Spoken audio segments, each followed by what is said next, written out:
Welcome to the Guy Pie Podcast, featuring Anthony, Chris, John, Sean, and Mark. This is a weekly podcast where five guys come together to make the ultimate conversational pie about the games they are currently playing. Welcome to the Guy Pie Podcast. I'm Chris. Joining me is Sean. I'm just a kid who's 4. Each day I grow some more. I am a bald kid. I'm Caillou. Hi, Caillou. Caillou. And just I'm not done. Stop. Stop. I'm Caillou. Is that gonna get claimed? Yeah. Because I sounded just like Caillou. He's dead. I said Sean, not John.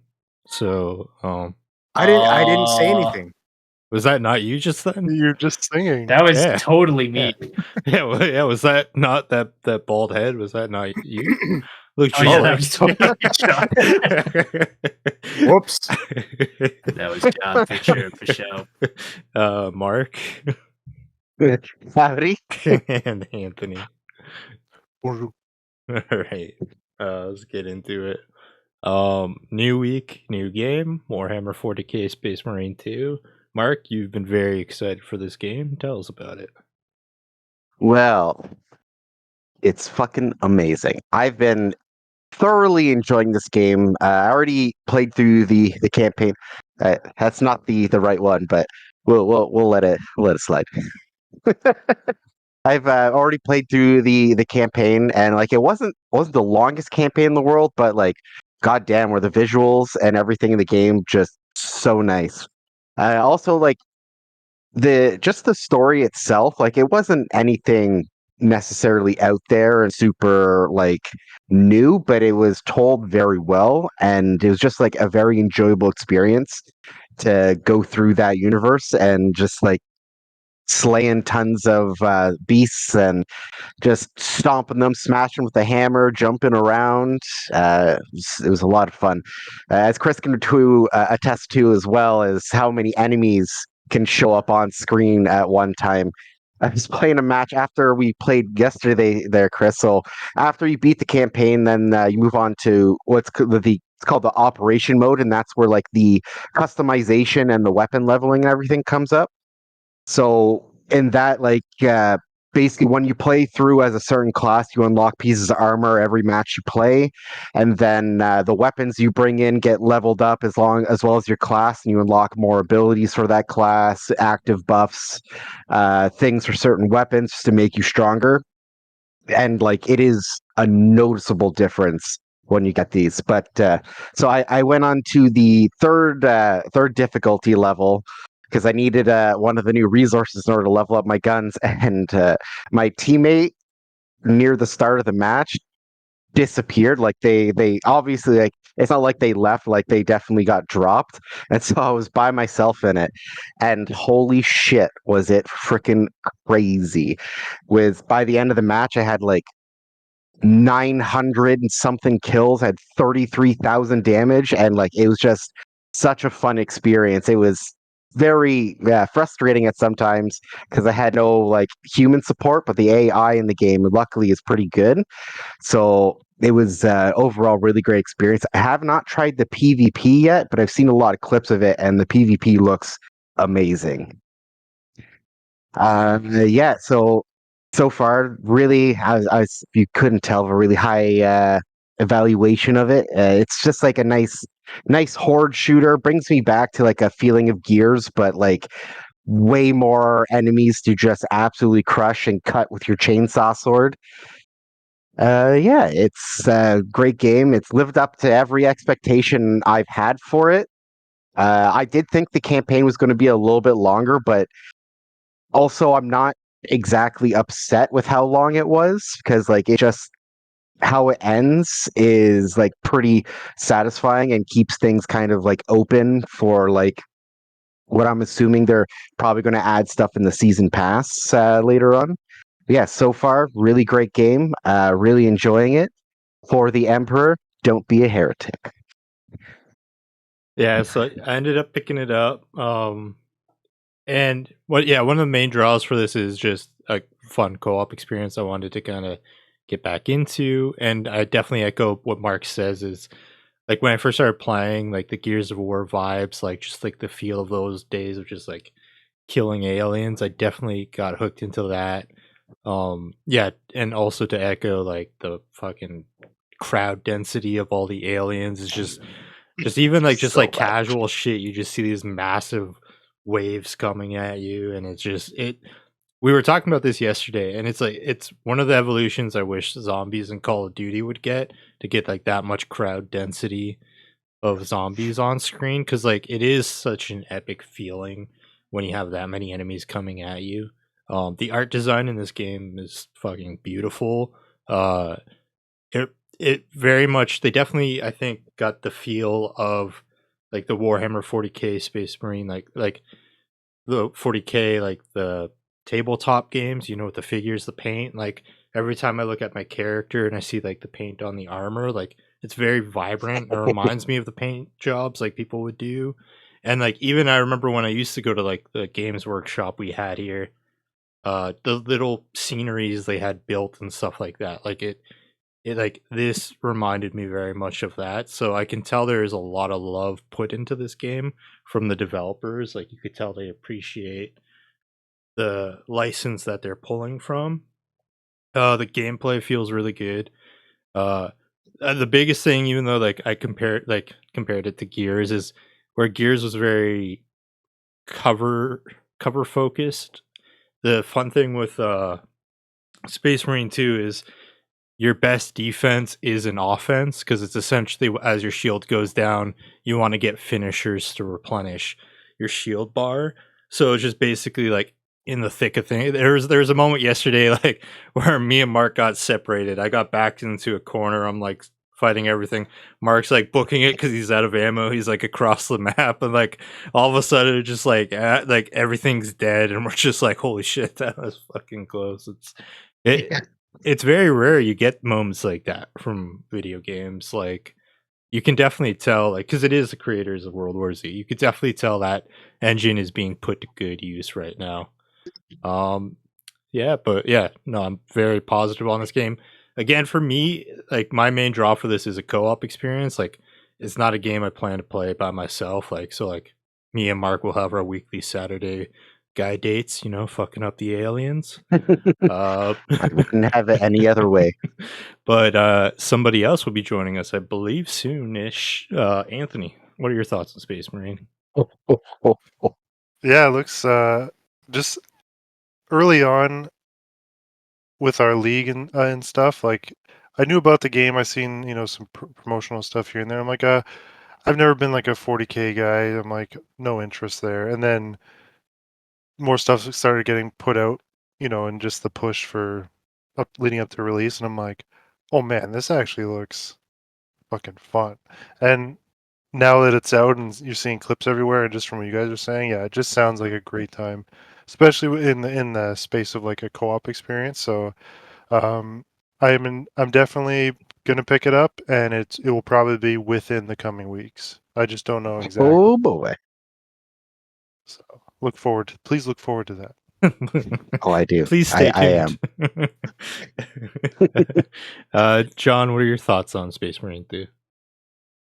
It looks great, and you guys are hyping it up a whole lot, so I might get it at some point. Probably soon. I don't know. I have Call of Duty coming out next month, and then I've got Corekeeper. I don't want to stop playing it, if you couldn't tell. I've got Persona 3. So yeah, I'll be getting it, but maybe not right away. I've also heard like the PvP. There's like a really OP build you can do. Is just like start with sniper and then level it up a few times, get the SMG and just use that, and then go invisible and kill people with the SMG. So just giving you guys a little, I don't know, maybe that'll get nerfed before you guys try it, but just try it out. I would say most of the classes have their own sort of like OP builds, because like with heavy and stuff like that, if you get close to the heavy class, you're just going to die. That's what's going to happen. I will not be touching PvP. just stating that now. I see. Well, there's no friendly fire in the co-op mode, and it's just basically slay as many things as fast as you can. I think Slay it. I think that's the big thing. What makes me like this so much more than my time with Helldivers 2 is like I wasn't a huge fan of like the art style of Helldivers 2, whereas the art style for this, it's just visually beautiful. I love looking at the Space Marine 2 art style, but also the no friendly fire because like when there's so many things to kill, like I don't want to be worried about throwing grenades near Mark and shit like that. So Yeah. What's happening? What's Sean's screen? Sean's playing the That Dreams is the version. first Warhammer game. no, that's Warhammer in Dreams. All right, Sean, you're playing Space Marine 2. What are your thoughts on it? Apparently, Pretty good so far. I like this guy. He's my favorite guy. This is my favorite class. He's so ridiculous. To be honest, though, the game looks really cool. It's probably not something I'm going to pick up right away, but from what you guys have said, it looks pretty cool. It's definitely like I am itching to play something, but with strings being so tight on my wallet right now, this is all I got. This is budget Warhammer. It's all I can afford.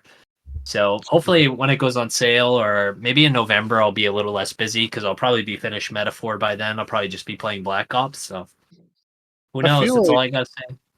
there's a decent chance they'll go on sale sooner rather like with you guys, just Mark, you describing the campaign of it being rather on the short side. I could see them hitting a sale point a little on the maybe not like what is it? Is it Ubisoft that shit goes on sale like super quick? yeah, Maybe not Ubisoft that goes on sale like almost Yeah, immediately. maybe not that quick, but I imagine it goes on sale rather soon. Yeah, I could see like a mid-October sale for this, like a month from release. I could definitely see that. Any final thoughts on Space Marine before we move on? Yeah, this guy. Don't be a heretic, or else I'll stomp you with my hammer. This guy's been shooting me for like 20 minutes. Nothing's happening. All right, next up, we got a two-parter from Anthony, Wayfinder and Yu-Gi-Oh! Duel Link. What are your thoughts on these? Yeah, so like I was telling you guys last week, with me not gaming, I totally just didn't even think of the fact that playing on my phone would be gaming. So I actually had been playing Yu-Gi-Oh! Duel Links a little bit, and then Wayfinder. I made an exception for that because you can play it on PS5 now. So I wanted to check it out. But so I'll start with Yu-Gi-Oh! Yeah, I've been in a real Yu-Gi-Oh! Phase lately. Like a friend of ours started buying all these re-releases of the cards. So I started dabbling in it as well. I bought a few things and started watching. I tried out one of the anime shows that I'd never seen because I've seen the original, but I never saw Yu-Gi-Oh! GX or like the 5Ds. So I started watching those just to check them out, and then I'm like, I kind of want to play Yu-Gi-Oh, but I want like a good experience with it, like something with a connection. And Duel Links seems so far it doesn't follow the current TCG rule set, but it's a little more simplified and quicker. But so far it seems like mostly all the old cards that anyone growing up Yu-Gi-Oh would know.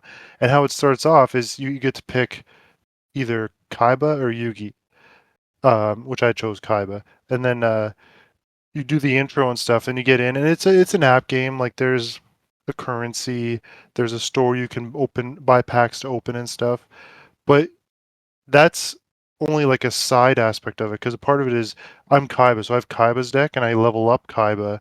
I am not quite sure what the benefits of leveling the characters up are, but you play as the characters and you level them up, and you can unlock other playable characters. So far I unlocked Joey, and the funny thing was, my friend Kurt, he's a big fan of Joey and like Red Eyes Black Dragon.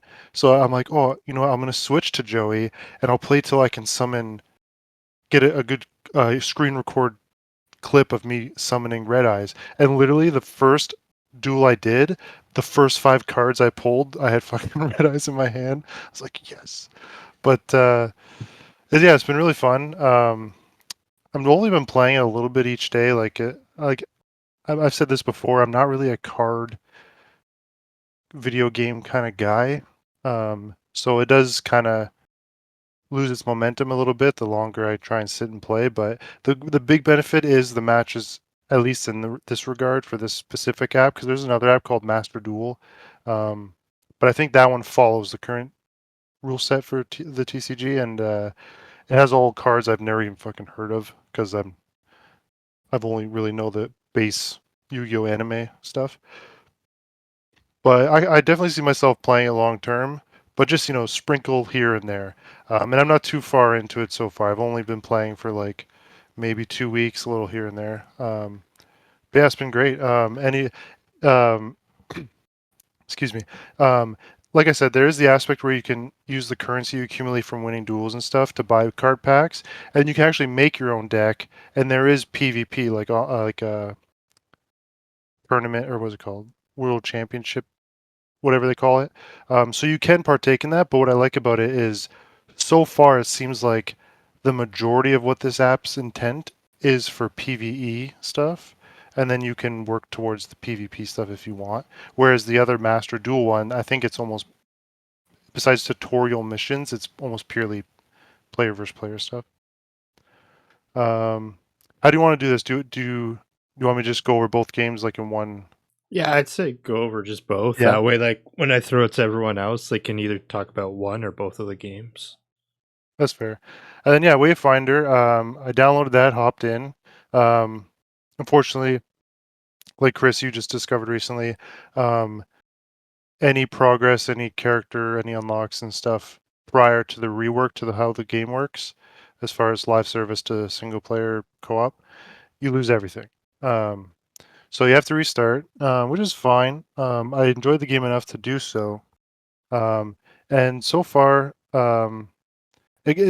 one downside I would say though is like there's certain aspects of this game that are grindy, and I do like grindy games. I just need the right be in the right mood for that kind of approach. Um, so, but yeah, so far the game looks as great as it did. I find it runs a lot better. Like the frame rates stay higher more consistently. I've had a few glitches here and there, nothing too major. But yeah, the gameplay is great. There even is some changes. Like there used to be this, at least I haven't found it yet, but there used to be a system where you could level up one of these three stats on a weapon, and one of these three, I forget what the stats names were, but it was like each weapon you use has these three stats, and then each character has these three stats, and you distribute the points as you level up to 30 for the weapon and for your character. That seems to be gone, and it seems like there's armor that does stats now to some degree.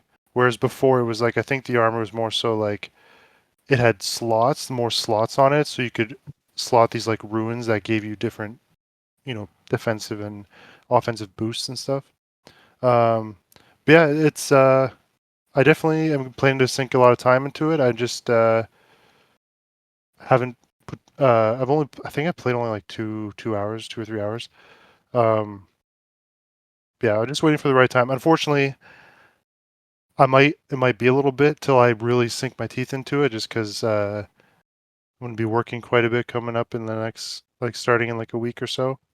And there's more current games that I kind of want to jump into when I get the chance. So yeah, don't know exactly when I'll be sinking a lot of time into this, but I do plan to at some point.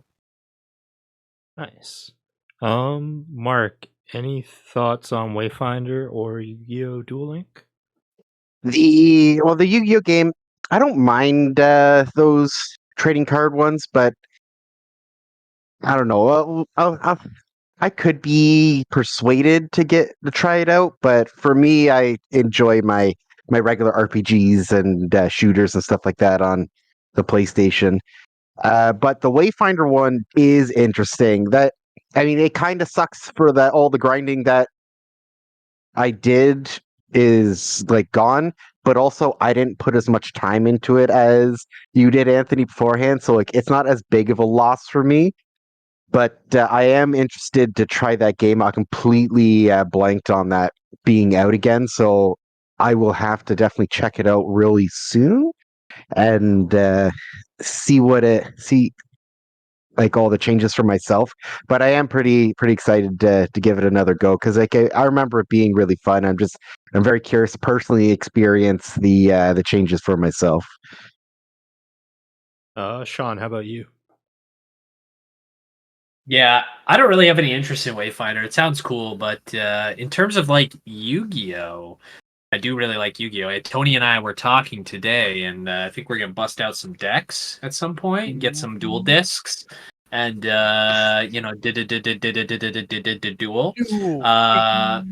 I just remember though, John and I were playing Yu-Gi-Oh something on Steam, and we had no idea what we were doing, and we just kept summoning the best dragons over and over again by accident, and it was hilarious and it was a lot of fun. But I like a good Yu-Gi-Oh card game. Reminds me of my childhood days. So I'd definitely be willing to check out that out on my phone. In terms of Wayfinder, it sounds like it's for babies, so I don't normally play games for babies.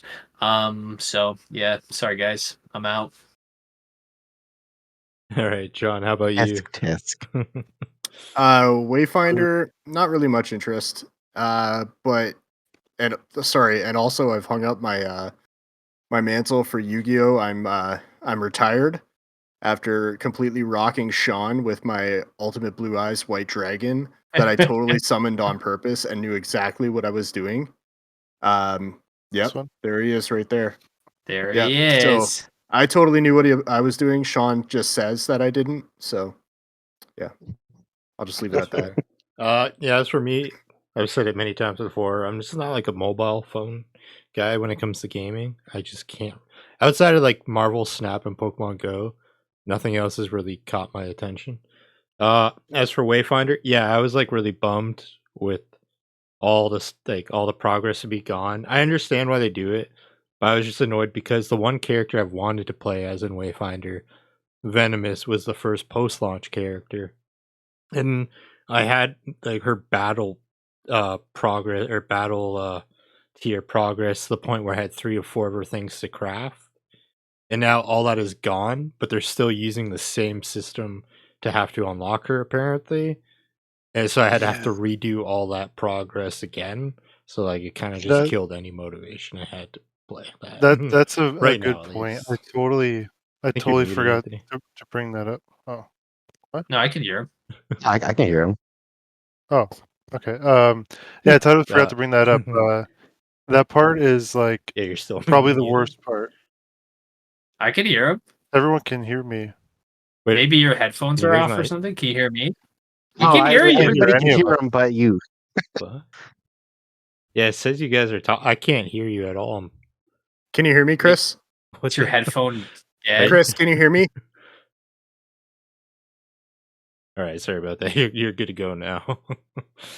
Yeah, so I'm glad you brought that up. I completely forgot about that. That is one of I think the biggest negatives to the change is that they kept that like I forget what they called it. It was something tower, but it was like for you guys who didn't play, it's like there's think of it like a grid, and as you level up, you get I think keys, and you can progress the grid to the end, which takes you to the next floor, and on each floor of this tower, you have to navigate the grid to get pieces of this wayfinder to get all of them from each floor to unlock the wayfinder. And they kept that system, and then the characters they added through that system, which I guess was only 2, which the second one looks really cool. I didn't even know about him. It's like this lion-looking berserker kind of dude. Which, anyways, and yeah, they kept that system, which I think I don't know. They shouldn't. I think they should have implemented some way to grind for the parts from a boss or maybe an activity or I just because that system even back then I thought it was interesting but not cool, like not a plus, just kind of an interesting approach but not necessarily an approach I liked. So that is kind of a bummer. I definitely agree on that front. Yeah, I understood it as like a games as service system because like it reminded me of how Fortnite does when you reach the end of the battle pass, you get that season's like big skin, the chase. Like one season it was Carnage from Marvel. So I understood the system in place when it was like a games as service. But yeah, as you said, now that it's moved away from that, it's supposed to be like a more traditional like co-op game, like single player game. Like there's no reason for this to be still in the game at all. It kind of feels Yeah. weirdly out of place. The only hope, which I can't really speak to, is if maybe hopefully anyway, they've increased the rate that the XP bar fills up that gives you the keys or whatever to progress the grid. Because I was just thinking back, and I don't think I unlocked her. And before I started playing recently, I checked, and I said I had 75 hours of playtime. And I had never got to unlock her from that first tower. So, like, if that's still the case, then that is a huge bummer, because that means it's potentially north of 75 hours to unlock her. Or the other guy, depending on which one you choose. Yeah. So I really hope they've increased the XP gain rate for that. All right. Any final thoughts on Persona 3 and or not Wayfinder and Yu-Gi-Oh? I got totally fucked around on that. I got lots of thoughts on those. Any final thoughts on Wayfinder and Yu-Gi-Oh! Duel Link? Got nothing. Again, No siree, babe. audio issue. The best part is like I'm gonna try my best to keep majority of that in because looking at like the OBS, it was clearly recording your guys' audio. So like the system detected you guys talking when I'm like, Anthony, like you're muted. So I just think it would be funny to just include like that shit show right there. All right. And I'm gonna stop you guys right now. Don't jokingly like do that for the rest of the show because we are on a tight deadline. I want to be done by 10. I gotta work tomorrow. So I'm looking at John and Sean. All right, so next up, John, what you've been playing Persona 3 Reload and Corekeeper. What are your thoughts? So Persona 3 Reload, great game, like good footage. Sean, you got excellent footage there. I can't even concentrate with what I'm seeing. So anyways, I played it a bit when it came out on release. I kind of fell off because something else I was playing. I can't remember what it was at the time. But now I'm playing. Sean gave me this handy, like 100% social link guide that I've been following. And I'm kind of worried about missing a single thing. What the fuck is happening right now? Sorry. You said Sean gave me a handy, which I found funny, but I immediately knew to look at Anthony, and I just caught him just like start dying, which just started making me. So yeah, anyways, That did not happen. I did not give him a handy. I got a handy from my brother. Sorry, John, continue. I will. So I've been following this guide, like anxiously trying not to miss a single step to get the platinum trophy for it in one go. Yeah, I'm about. I think I just finished like the second like area of the tower and just waiting through the story to get to the third area of the tower. And yeah, it's a lot of fun. It's a good game, good music, good story. But yeah, I really want to talk about Corekeeper actually because this game, shockingly, like out of nowhere, hooked me. I've been watching a lot of Asmongold, as I told Anthony, and he just started randomly playing this or showing footage from it for some reason, and I was like, "Fuck it, I'll try it." So I bought it and I downloaded it. I played with it a little bit, but today I really started playing it, and oh my god, it has all the best parts of like survival games that I've played, such as like Terraria. Actually has a lot from like Stardew Valley. It has like just a crazy amount of like references, like Deep Rock Galactic. I have these two rings here. I'll show you. I'm not sure if this has to be a reference. Like, there's no way this is not a reference. I have the Ring of Rock and the Ring of Stone, and if you put them together, like, it gives you a sick bonus. So you got Rock and Stone. I'm assuming it has to be a reference. And then has to And be this- Deep Rock Galactic. There's Yeah. no way. There's no way that it's not, right? And then I randomly stumbled on a chest that I opened up, and I got this sheet music for Valheim, the Meadows, Yeah, that's sick. which is crazy because this developer, it's a separate, like, they have nothing to do with Valheim. So I think it's just I don't know, just they somehow got permission for it. I don't know. That's strange. Maybe they didn't have permission for it and they just put it in. But yeah, anyways, it's a cool little game. You get eggs, you can hatch them, get pets, build like houses, get like accessories, armor, you can get summons, you have like tons of skills like mining, running, melee, vitality, all these sick things like fishing, of course. And yeah, it kind of reminds me of Terraria with the bosses, because you finish the boss, right? And this was like a main boss. It spawned right by where I am, and you can get like a crystal from him, which gives you like items that you can use to find the next boss, or like cool like weapons. But yeah, I'm having a lot of fun with it. I can't wait to see what else is happening with this game. Like, probably have hours and hours and hours of gameplay ahead of me, so I'll let you guys know, and we'll probably talk about it again in the near future. Anthony, you said Corekeeper has been getting your attention. What are your thoughts on that and Persona 3 Reload? Yeah, I mean, I think it was shown off at one of the somewhat recent showcases. I'm assuming it was out at the time. Maybe I'm not sure, and I didn't think much of it at the time. And then I was actually watching an Asmongold clip, and I think it was of him maybe watching the same showcase. And then he was like, "Oh, this looks awesome." He's like, "I'm gonna play this." I'm like, "Oh, maybe I'll watch him play it." So I watched the clip of him playing it, and yeah, it's a lot more than what I thought it was, and yeah, it really interests me. And the fact that it's on, like, you don't see games like this, like at least generally when I discover a game like this, and then it's available on PlayStation.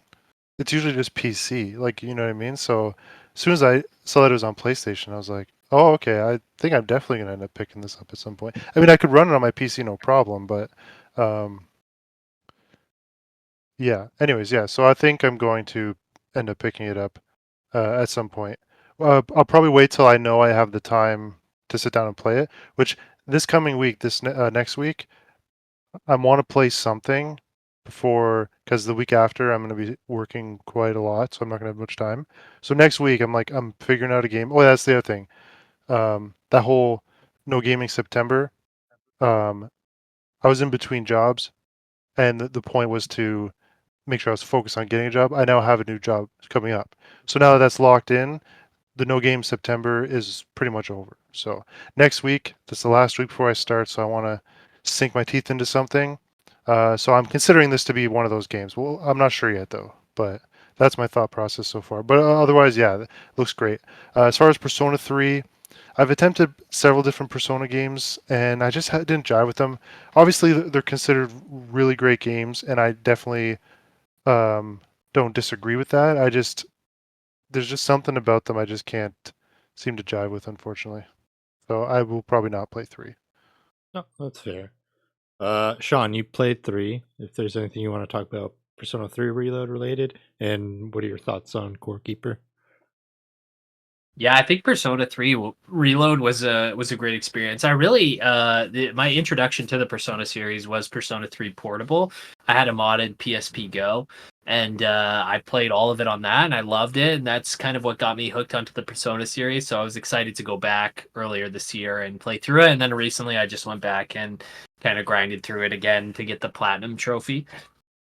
And it's a good experience. The Persona, like some of the best crafted RPG games I've ever played. Like, I never have a bad time with them. I think the best part about them is there's always some sort of mystery that you solve as you go through. More so 4 and 5. 3 is more so kind of straightforward and streamlined. But a lot of the games like 4 especially, like you actually get like a bad ending if you don't solve the mystery yourself.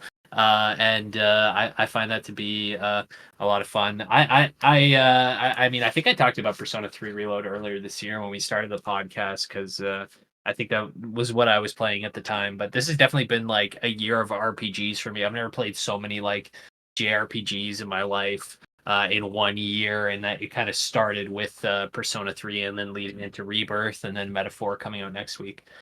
Or next year, or next month, Jesus. But Corekeeper looks cool. I actually was not. I hadn't seen any gameplay or anything. But when John sent through the picture of like the music sheet for Meadows from Valheim, that's literally my favorite song. I've listened to that song over and over again for hours at a time. Not because I wanted to, but because I was just like in the Meadows. That's where my base is and stuff. So just that alone, and plus I love Stardew Valley. So if it's got elements of Stardew, I'm definitely in. Nice. Mark, what are your thoughts on these two games? I do want to get to the Persona series eventually. I do. I think I own 3 for my PS Vita, but I haven't touched that thing in a really long time. So it is one of the games I do want to pick up and go through because Persona series, like I only played 5, but it was very good. I thoroughly enjoyed that game. Uh, so I don't have much to say about that, but the Corekeeper game, that does interest me. So Terraria is freaking, that's one of my favorite just like indie games I've ever played. And just like the graphics from John's screen and everything like that he described, they interest me quite a bit. So I'm most likely will end up getting it on Steam just because like those types of games, I tried to play Terraria before on console and it was a horrible experience. So I would definitely get it on Steam, and I still have that $30 that I need to spend on something. So maybe I shall pick her up soon. But yeah, that game it looks like a lot of fun, and I do like the base building, resource crafting and stuff like that. So yeah, that one definitely does interest me quite a bit. Nice.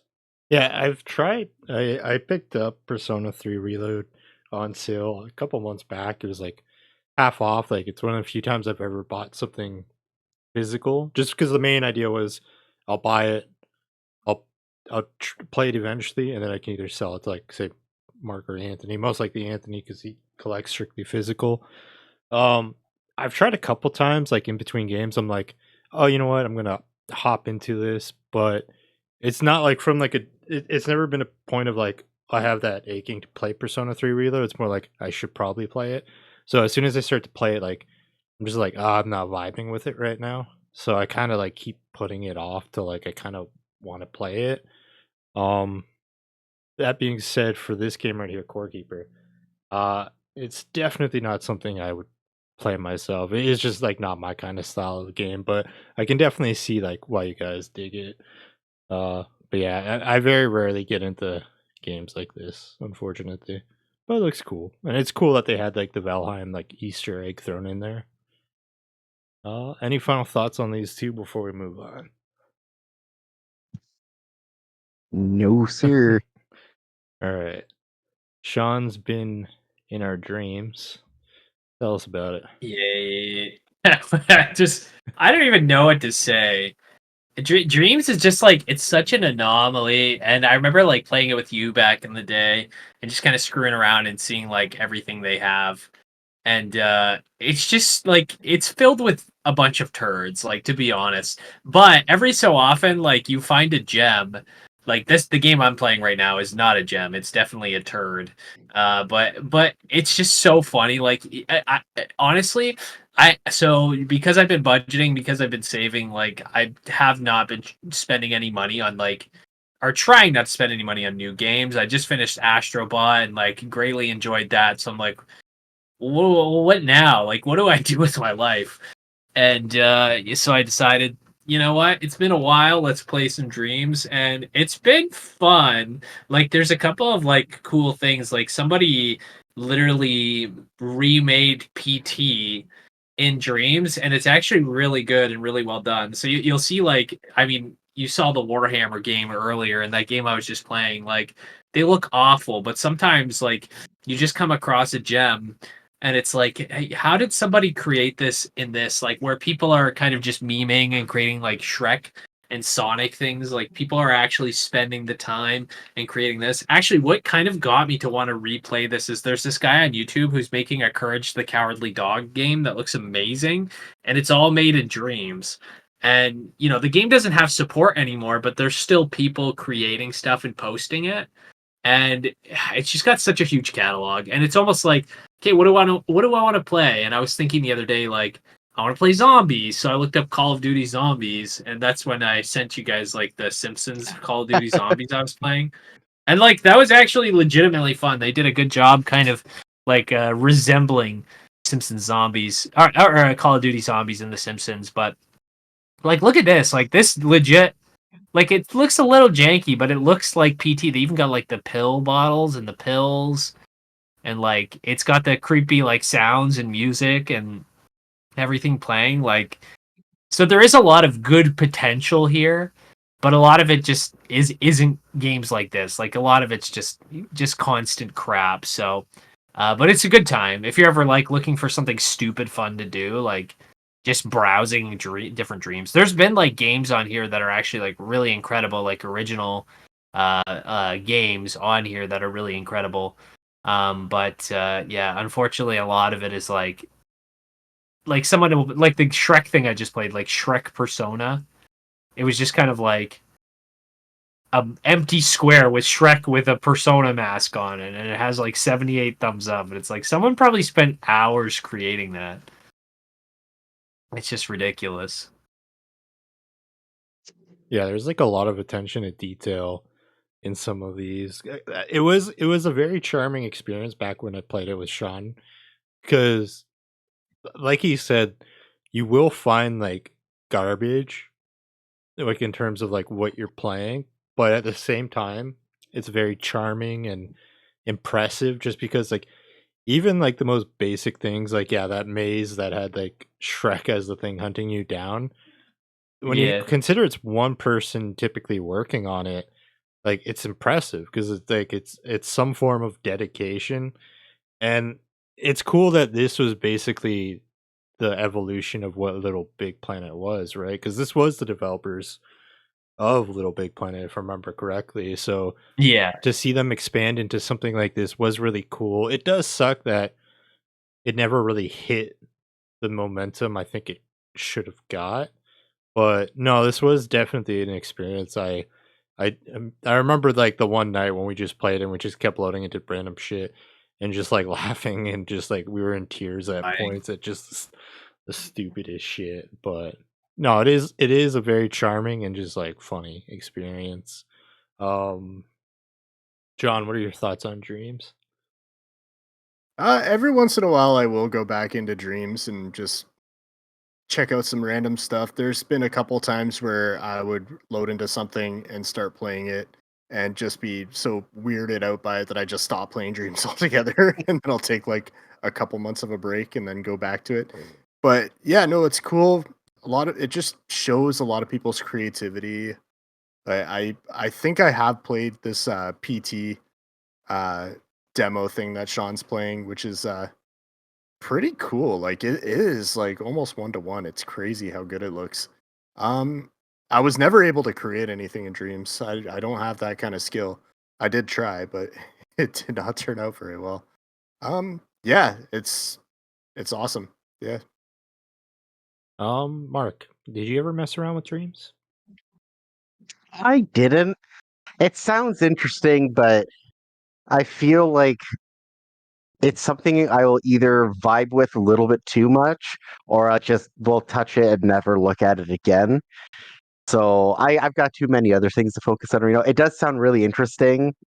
And like in platforms like that are really nice for just people to kind of like let out a creative niche where they don't have to worry about like having all that crazy gear to make it. I don't know exactly how the creating stuff works in that game, but Oh, it's it sounds awful. interesting. It is awful. You like use a paintbrush essentially to like make things. jeez. So like someone making this like is wild. Because everything like usually when you make it looks like all fluffy. And it's not like, Fortnite, for example, like you could hop into Unreal Engine for Fortnite and kind of like fine tune things. Like it is definitely not that. Like someone creating this is beyond my wildest imaginations. Like how they did this. There's a fetus in the sink there. Um, so it just blows my mind. Let's look at this fetus in the sink though, real quick, because it says some important dialogue. So we're gonna look at this fetus in the sink. He's got something to tell me. Where's the sink? Oh, there he is. Hi, buddy. It's me, your dada. The fuck? Ugh. I'm his dada. Right.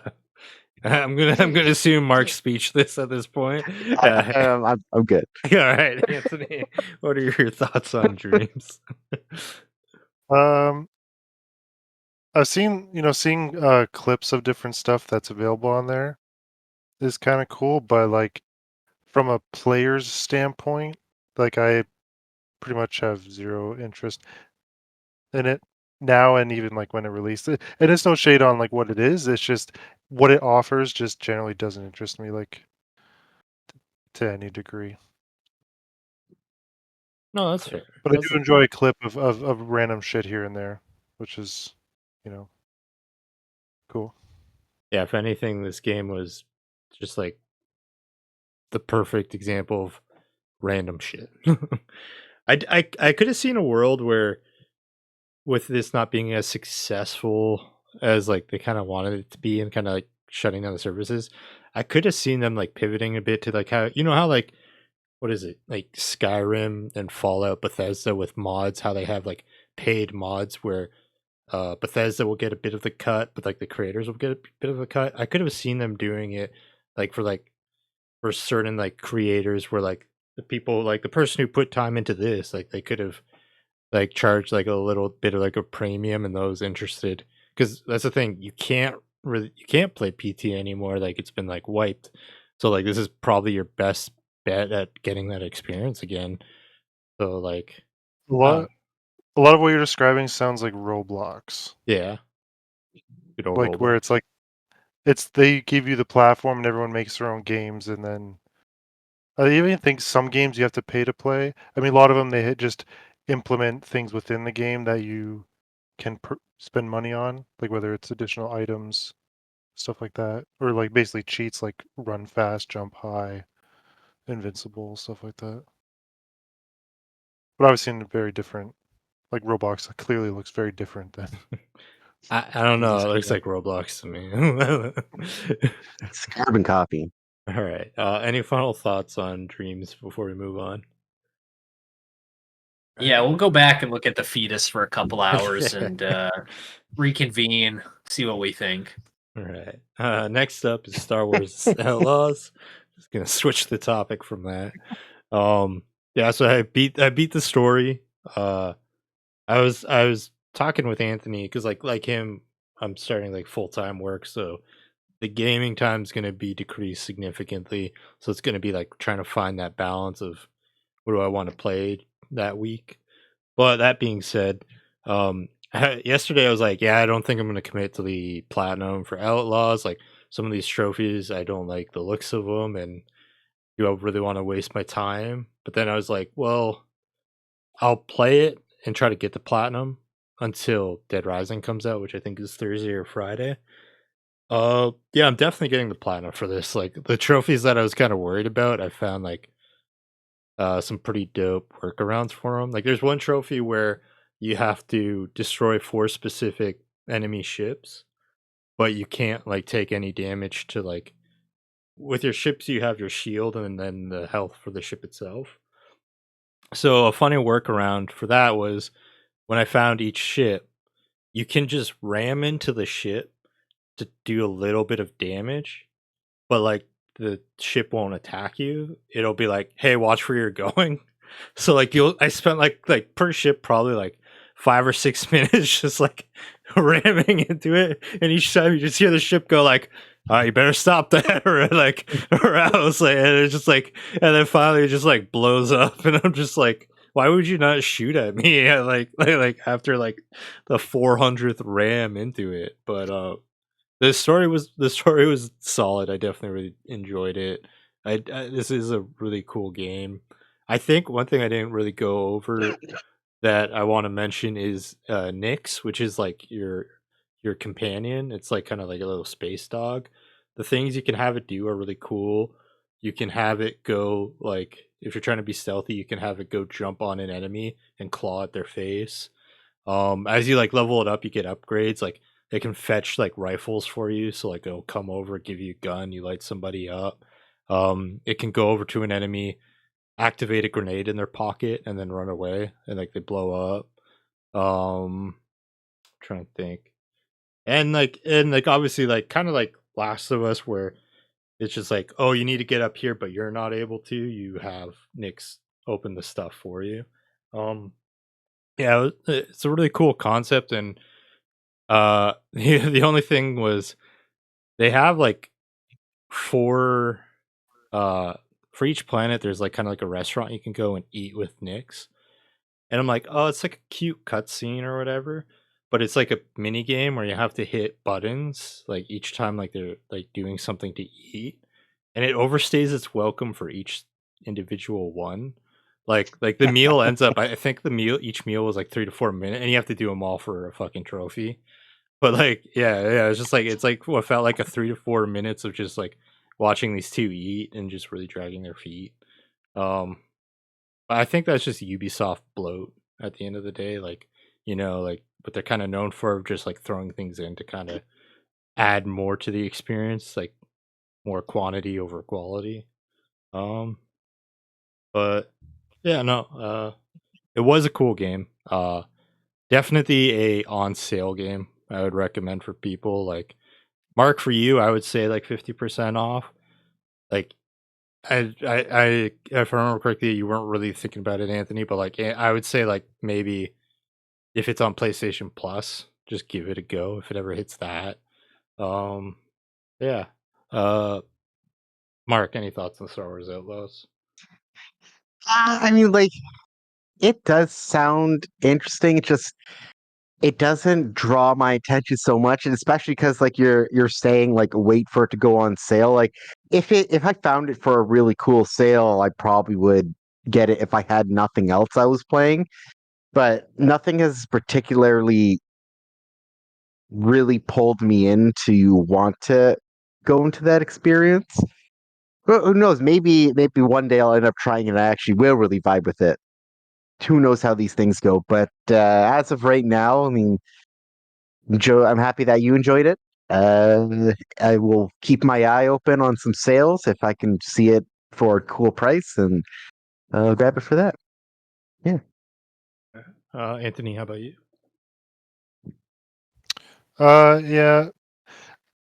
At a baseline, I'm just not a Star Wars guy. Like the little interest I do have in the franchise is generally based around like the Sith and stuff. So like probably a hard pass for me, unfortunately. Um, uh, but yeah, I'm Okay. sure it plays well. I think if you took the exact idea of the game, but it was set in like a non-sci-fi setting, I guess, whether it was like more fantasy or like whatever, what genre would you say like Fallout is under? Like It's would that be? RPG. But would it be like fantasy or sci-fi or like that kind of, you know what I mean? Or like Sci-fi? Yeah, sci-fi, I would think. okay, Yeah. well, so that kind, I don't know. It's hard. I guess it's hard to say. But either way, yeah, just not no. Yeah, sci-fi Yes. because like English. mutants and all that, like, and Mm, just like true. variations on technology. Yeah, I would kind of say sci-fi. John, how about you?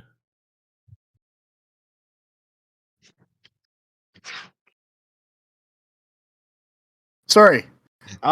So yeah, maybe like big sale. I'll end up picking it up, but I don't see it happening in the foreseeable.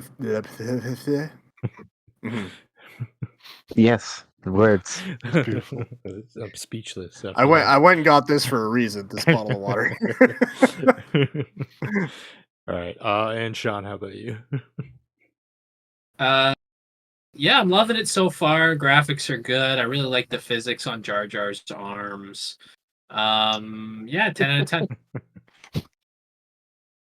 All right. So next up, we got Astro Bot again. John, you just freshly got the platinum for this one, right? Yeah. So what were your thoughts on Yeah. it when it all said being done? Honestly, it's my game of the year this year so far. I had such an amazing time, and it was.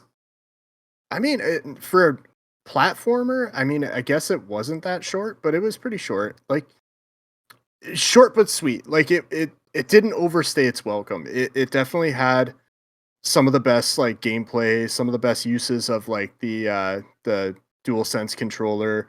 Like it's just such a charming game too overall. Like every level was so different and well thought out and just amazing. Like the power-ups, they were crazy. Like they were different and they were spread apart. I mean, like they were used more than once, but they were definitely spread apart to where you didn't get sick of them. Like if you're playing Mario and you get the fucking the tail over and over again, you know what I mean? Like it's so much different than that.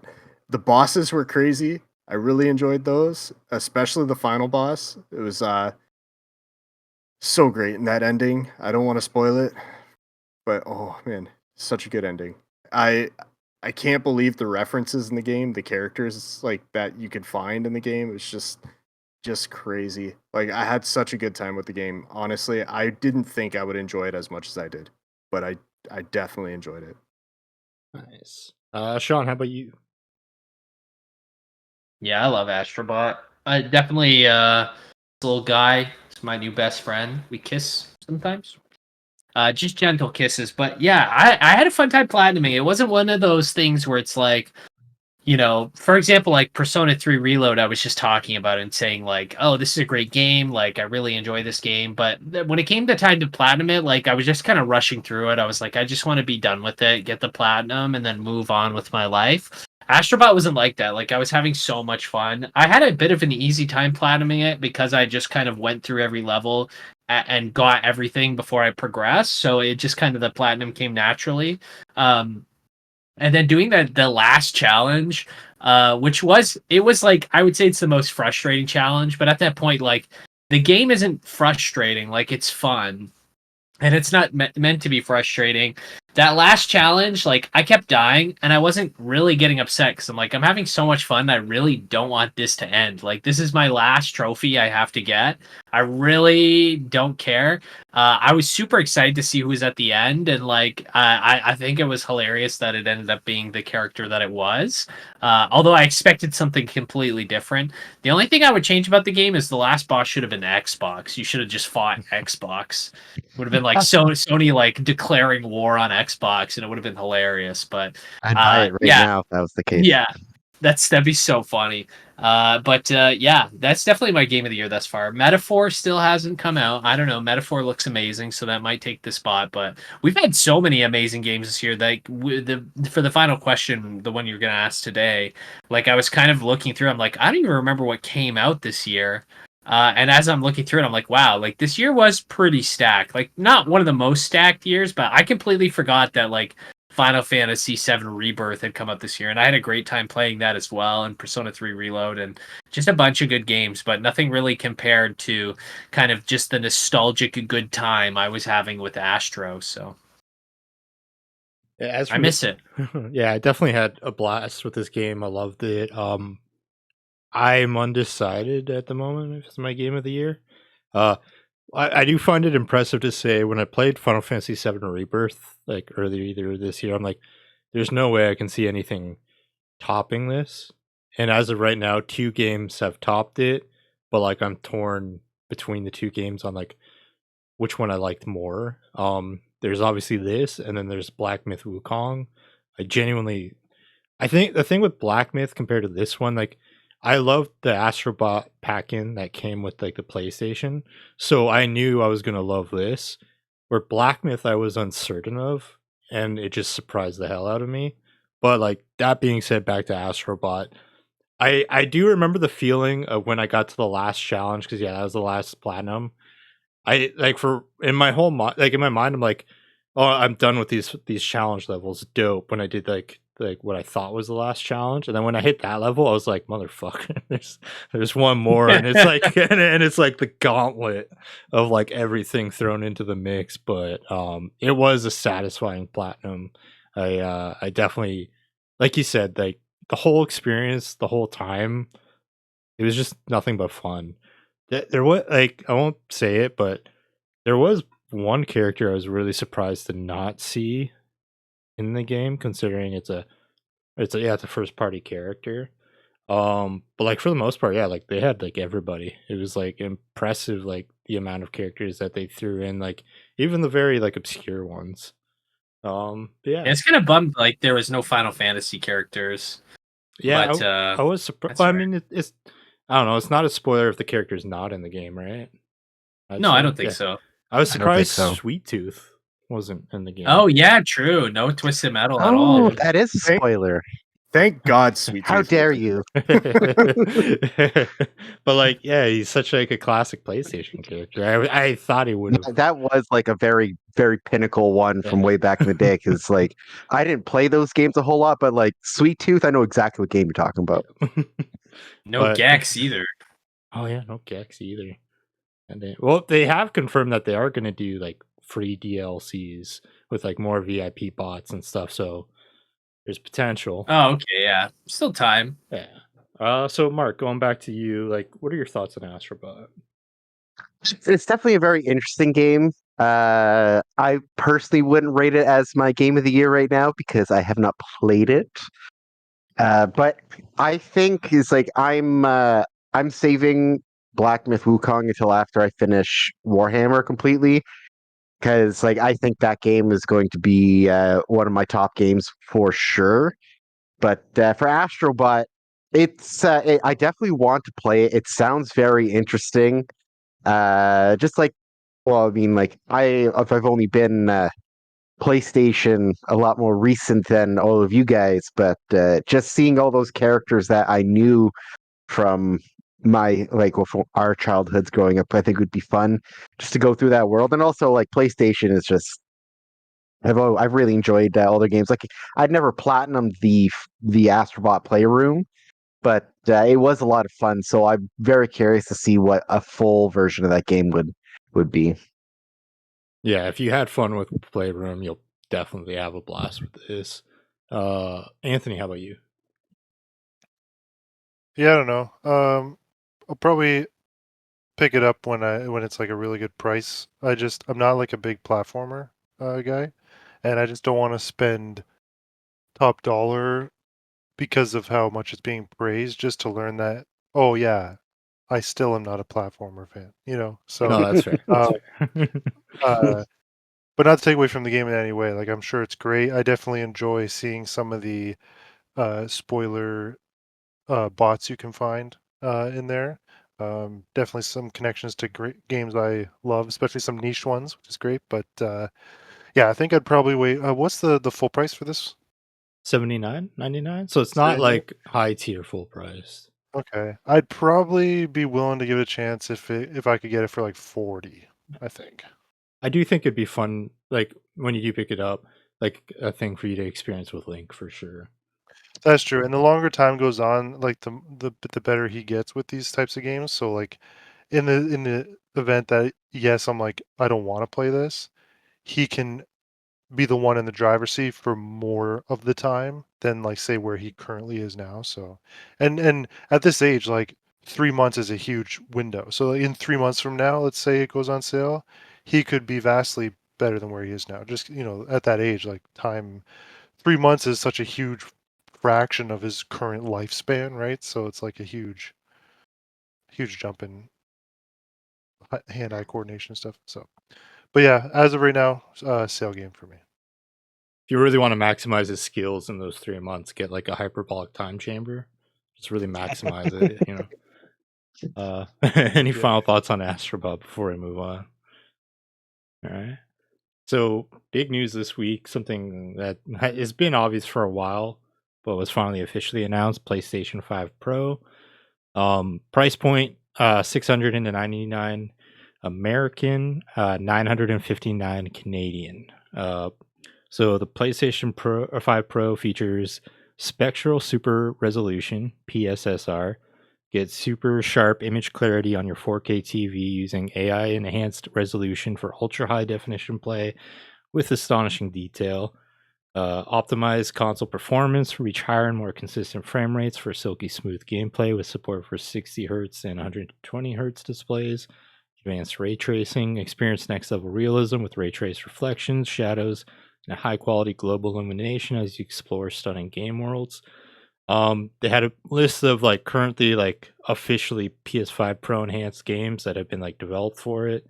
Ratchet and Clank Rift Apart, Last of Us Part 1 and 2, Demon Souls, Gran Turismo 7, Horizon Forbidden West, Alan Wake 2, Assassin's Creed Shadows, Dragon's Dogma 2, Hogwarts Legacy, The First Descendant, Crew Motorfest, Final Fantasy VII Rebirth. In terms of power, 67% compute units, larger GPU, 28% faster RAM, and up to 45% faster rendering. Upgraded SSD. I think the current one is 875. It's going up to 2 terabytes. Going up from Wi-Fi 6 to Wi-Fi 7 for faster download speeds. Obviously, that only really matters if you have like the Wi-Fi that can see that improvement. PS5 Pro Game Boost and backwards compatibility. PS5 Pro console can play over 8,500 PS4 games with the PS5 Pro version of the Game Boost feature. You can enjoy faster and smoother frame rates in some of the PS4 and PS5 console greatest games. Bloodborne? ? No, probably not, but no disk drive, but a disk drive can be purchased similar to the Slim model. Disk drive is $99.99 Canadian. And an interesting note, Richard Ledbetter of Digital Foundry was being interviewed by Destin Legary of IGN, and he just basically asked, like, in terms of like value, like I think Destin Legary was basically saying it's like really expensive, but then Richard mentioned that this the GPU that's in the PlayStation, it's an AMD GPU, but there's nothing of the equivalent to what it can do with like ray tracing and all that in AMD. The closest equivalent, he said, was an RTX 4070. So according to nvidia.com, the 4070 family starts at $549 US, $745 Canadian. So you got to imagine that is eating up a big cost of the PS5 Pro and why it's so hefty in price. Yeah, so those are basically just a lot of mumbo jumbo. I'll go first. I'm not gonna make the same mistake I made with PS4 Pro, where I get that, and then I do a limited edition variant later on, and I have to get that because, like, we all know Venom's in the works. They gotta be doing a limited edition for that. Worst case, like, I noticed it seems like in terms of like the panels that are used for the PS5 Pro are the same panels that are used for the Slim. So I kind of get why they kept a similar design to where like they would just have to manufacture one type and it's universal for both consoles. So it cuts costs down in that sense, which I can kind of see as why they did that. But yeah, if they do a Venom Pro, I'm gonna get that. If they don't do one, I'll probably still just get like a regular one. But I know, yeah, a lot of people are upset about the price. I'm just gonna say it. No one's forcing you to buy it. It's like it's something that's there if you want it, right? Like it's like the PS5 is the entry model. Like if you want a PS5, go for that. Like if you want to just kind of maximize your experience, go for the Pro. You're not you're not forced and you're not necessarily entitled to the pro. As shitty as that may sound to say, like I think it's similar to trying to think like say like the Steam Deck or no, you know what, the Asus ROG Ally, right? They had the original model, and then that was $799, and then they eventually came out with a $1,000 model here in Canada, like a higher version. I don't use it enough to justify even being able to want to do that kind of an upgrade. Whereas my PS5 I use all the time, so I could totally justify that upgrade. But yeah, no, I've gotten really annoyed over Twitter, just the amount of people complaining about like the cost of it when it's not a consumer product. It's I'm trying to think of the right word, enthusiast product, right? Like this is more for the people who would want that bump. That being said, Sean, what are your thoughts on this? Yeah, I think the price is stupid, and anybody who says it isn't can go fuck himself. So no, I don't know. Yeah, I'm not. It's definitely not something I'm getting. I mean, for that kind of money, I could upgrade my PC. And my PS5 is fine. You know, consoles for the most part for me are like a budget-friendly way to play games with like you guys and stuff like that. Like, whereas if I was going to put money into something that was that powerful, I'd probably just update my PC. But I think it's cool. I think it looks cool. Like, I think what it does is really cool and technically advanced. And if per se like I had the expendable income, it is definitely something I would pick up. But at that price point, I can't just justify it mostly because when it comes to like high diff graphics and like the new best things, like I don't really care. My PlayStation 5 looks great. My eyes are shitty anyways. Like I see visual snow everywhere I look. So is that really gonna help me see anything better? Probably not. I probably need a new TV is what I need. But yeah, no, I think it's cool. I'm cool with it. I got no problems. I got no qualms. John, how about you? I'm in the same boat as Sean, where like if I were to put money into something like that, I'm just gonna put it into my computer. But I just don't see a point in buying it if it doesn't have the disk drive like included, especially at that price. I mean, yeah, you can buy the disk drive, but why wouldn't it just come with it? You know what I mean? I don't know. I don't know why they didn't include it, but Honestly, Honestly, like Chris said, for budgetary reasons. yeah. I know I that guess. the disk drive too. I was reading an article that the disk drive is like selling out really fast too. Does Yeah. for the hookup for the I don't know if they said this or not, but the hookup for the PlayStation 5 Pro, is it just HDMI or do they have like a display port? I didn't see anything about them mentioning a display port. I imagine if they were doing that, they definitely would have said so. Mentioned it, yeah, for sure. But Yeah, yeah, but nothing against it at all. Like I like it. I think it looks cool. And if I was a millionaire, I'd probably get it, but to I'm play not. devil's advocate for what you said. I think this makes the most sense to not include the disk drive, because like if they throw in the disk drive, you imagine that price is immediately getting bumped up an extra $100. So you're looking at an even higher entry fee, and like for people like me who don't care about the disk drive, who play digital, like it's just like I think it's easier to have that digital introduction and then be able to get the disk drive if you want it. I know it is you're talking even more money, but I think that makes more sense than just committing to the disk drive and having it be even more pricier. Honestly, if you have the $1,000 to drop on a PS5, you probably have the money to buy a disk drive if you really needed it. I'll buy one just to keep on my desk, a disk drive. Just I'll pet it every now and then. Hold down your papers. Mark, what are your thoughts on this?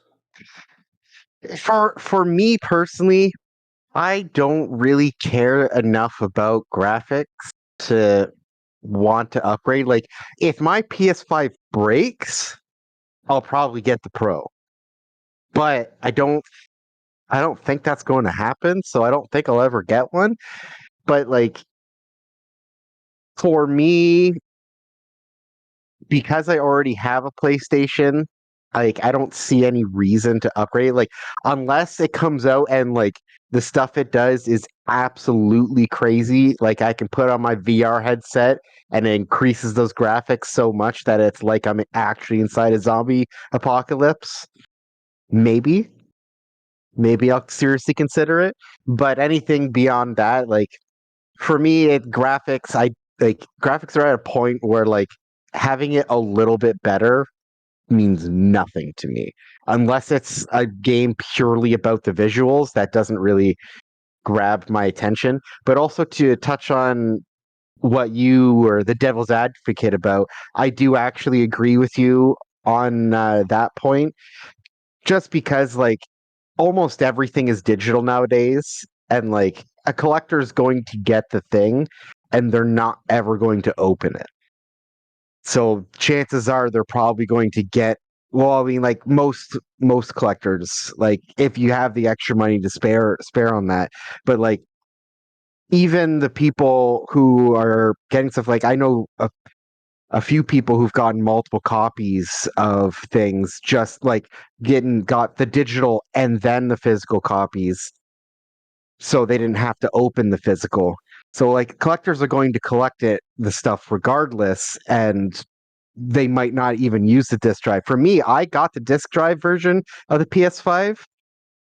I have maybe used that disc drive about 3 times. So it's not exactly I wouldn't be a deal breaker for me. I do like having it just in case, because I do have some like DVDs and stuff I've collected. But beyond that, like yeah, it's I can understand why people are mad, not for a good reason, but just because everything is so expensive nowadays, and this is just another expensive option. But they aren't taking away the cheaper options either. So like you have, as you're saying, you have the regular version, and then this is just the, hey, if you want things to be a little bit more pretty, here's the pretty version. And also graphics cards are just so fucking expensive. So like it does make sense why it has a higher price point. For me, I won't be upgrading unless I have to get another PlayStation. There's no chance of me getting the PS5 Pro. I have like a sniper set up right now, aimed at Mark's PlayStation. Yeah, I've got like a super awesome force field around my place. Good luck. God damn it! I always forget about that. Anthony, what are your thoughts on it? Yeah, I think at the face value, like it's definitely expensive, too expensive for me. But I mean, there's logical reasons we can point to, right? With it's the graphical increase with the hardware, storage increase, inflation is a huge factor we're talking here. Um, Unfortunately, like what Sean mentioned earlier, I read about the reason why the hard disk the disk drives are selling out because people are buying them to resell them on eBay.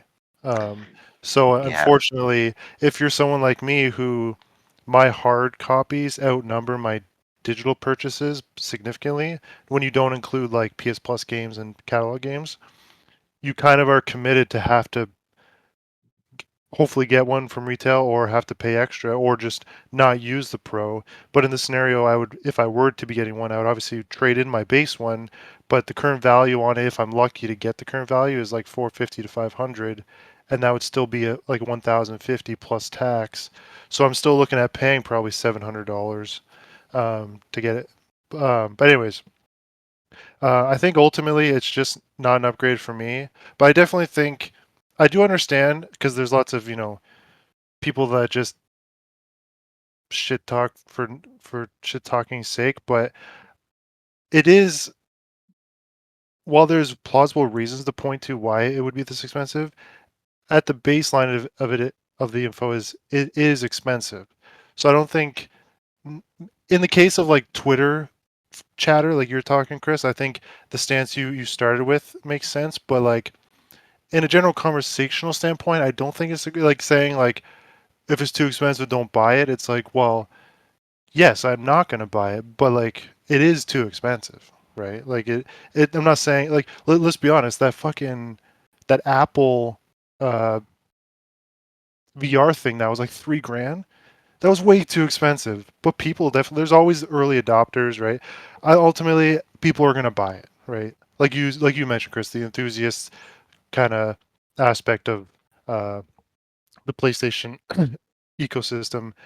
But I will say, I don't know. Like you said, it is like a mid-tier, mid-life upgrade, not like the base product. So there's that to be considered. But part of me kind of hopes that it doesn't sell well because I fear that it might set some sort of precedent for like when the PS6 arrives. You know, that if they do, I mean, they'd probably do comparable numbers to like maybe how the PS4 Pro sold in comparison. I don't know what the logistics would look like on their end, but if the numbers look good on their end, like could we potentially be getting a PS6 starting at $899, $999? You know, like I don't know, because if that's the case, like I know PC gaming is tell you how a good PC is more expensive, but the reality is if I spent $1,800 I could make that last pretty long, and it would only cost me like $500-600 to upgrade parts here and there. You know what I mean? Like,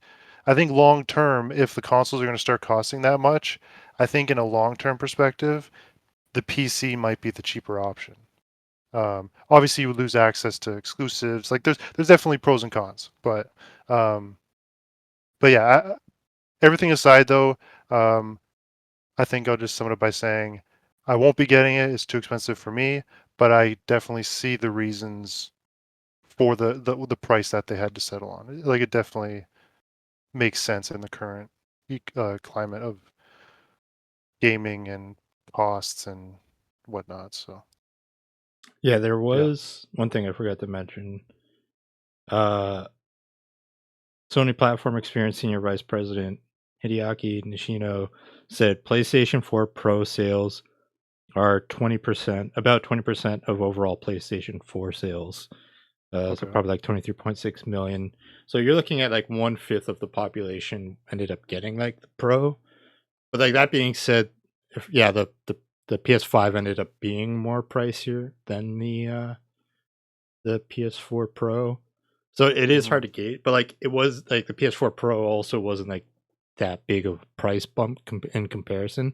So it is hard to say where this kind of settles at the end of the generation and what it leads toward till next generation.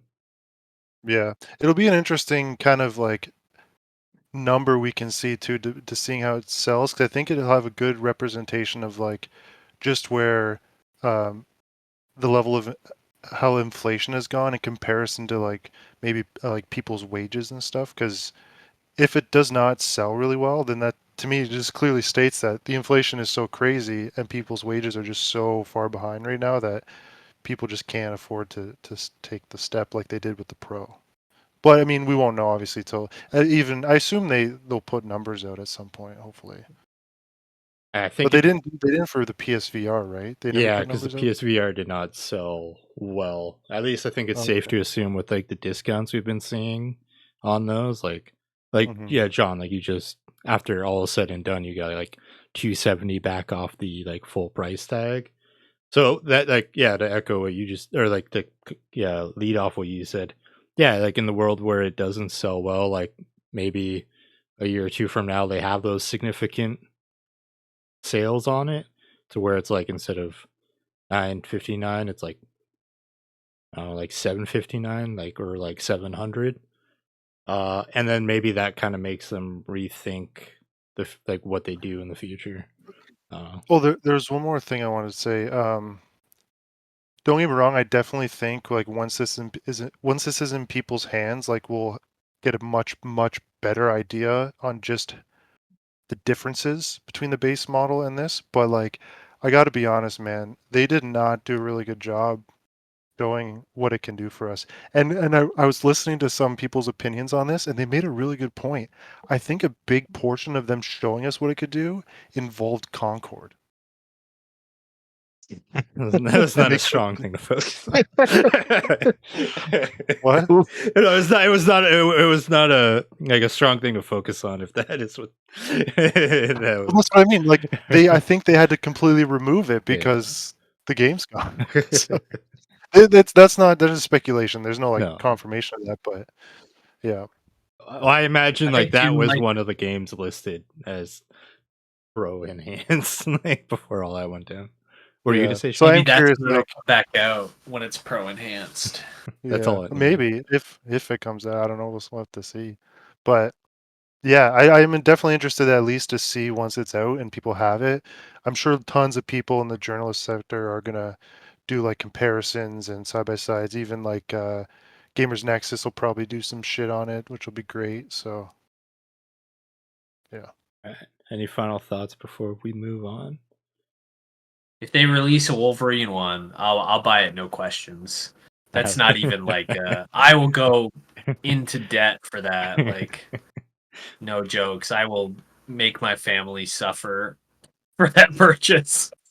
No food for a jeez. year. All right. The next one, next topic was the future of Destiny 2. There was like a lot of information. I'm just gonna like to make this short and sweet. List like the significant things. So, starting summer 2025, Destiny will be changing their content output. Instead of a yearly expansion, there will be 2 smaller expansions. There will be 2 seasons instead of 4 seasons, or as of this year, 3 episodes, which is what they were doing. There will be 4 major updates, 2 per season. Summer 2025, Apollo launches with Codename Arsenal Update and Reward Pass. Fall 2025, Codename Surge Major Update releases with Reward Pass. Winter 2025, Code Behemoth, the next expansion will release with a major update. And then Spring 2026, another major update. According to Bungie, the major updates are free, no pricing on expansions themselves, though. Expansions will be new stories, new locations, new missions, new weapons, new gear, new raids, and dungeons. Season update is new and reprised activities, new gear, artifact mods, modifiers, and challenges, new sandbox meta, new events. And then reward pass is what we typically see in like the battle passes for like seasons, where it's like upgrade modules, an exotic, blah blah blah, legendary weapon. Yeah, starting next year, instead of 1 big expansion, we are going to deliver 2 medium-sized expansions, 1 every 6 months. Each of these will depart from the one-shot campaign structure we've been focusing on, essentially unchanged in Shadowkeep, and we will begin to, and each will be an opportunity to explore exciting new formats instead, from Tyson Green, game director. We are actively prototyping non-linear campaigns, exploration experiences similar to the Dreaming City or Metroidvanias, and even more unusual formats like roguelikes or survival shooters. Each expansion will present a new opportunity to try something different. They're also going to rework like the director into a new system called the Portal, where it's basically you go into there, all your activities for the most part will be there, and then there will be things like strikes where you can add your own challenges to like increase rewards and difficulty. There's like a lot of stuff. I did not want this to be like a 4-hour topic. There's like if you were interested, you could go read about it. As of something upcoming, the second episode, Revenant, will be launching October 8th, and the new dungeon releases October 11th, and will be the first dungeon ever to have a contest mode. Anthony, what are your thoughts? Yeah. Well, I'm not sure exactly how to feel about it. I have a feeling it's going to be kind of a more in a wait and see, like experience it as it comes approach for me. I do like the idea of some of the experimentation they've talked about that they're going to be doing. Um, I do kind of see myself with how they structured this new format for 2025. I do see a direct result of that, just me not playing the game as frequent. Not to say that drops my interest in the game, but ultimately it'll be less content as a whole, right?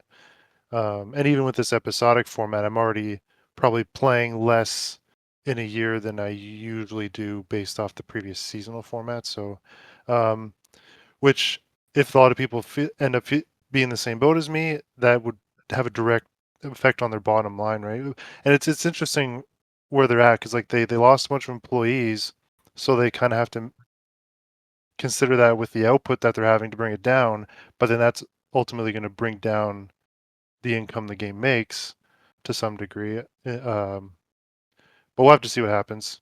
Maybe they should just can Marathon and put everyone back on fucking Destiny. But anyways, yeah, it's more of a wait and see for me. I am excited for episode 2, as well as 3. So I haven't been playing too much. I probably won't play too much until the new episode starts, but yeah, it's uncertain times, I feel like.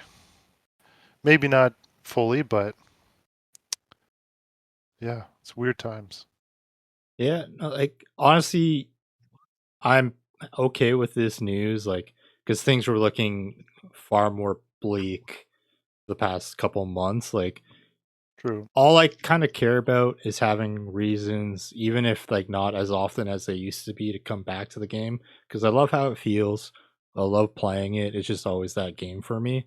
So as long as I can keep coming back to it when I feel I want to, I'm okay with like not playing as much. Like as of like I've barely played like the last month or so, but I've been trying new stuff. Like I said, like last night, me and Mark played Warhammer and all that. Like I got no problem like playing other games. It's just it's like that home.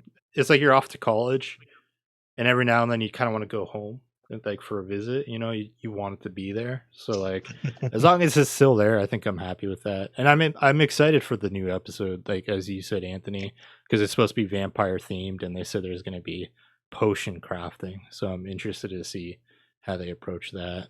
Mark, what are your thoughts on it?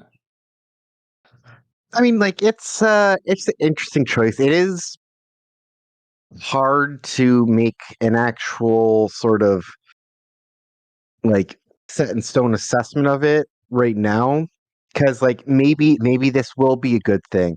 It One of the big things I think it's going to come down to is the pricing for like if they're doing every 6 months, what's the pricing structure going to look like? Because like if it's going to be the same as the yearly content and they're just basically charging us twice a year now for that full thing, or maybe like it'll be like not half price but maybe like 60-70% of what it would be, like that would be more reasonable in my mind. But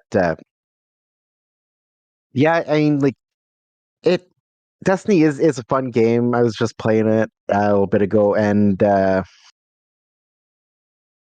yeah, it'll be interesting to see because, like you're saying, like they're going to experiment with new like non-linear storylines and like the roguelike modes and stuff like that. Which that was a really fun thing in the Season of the Drowned, was it?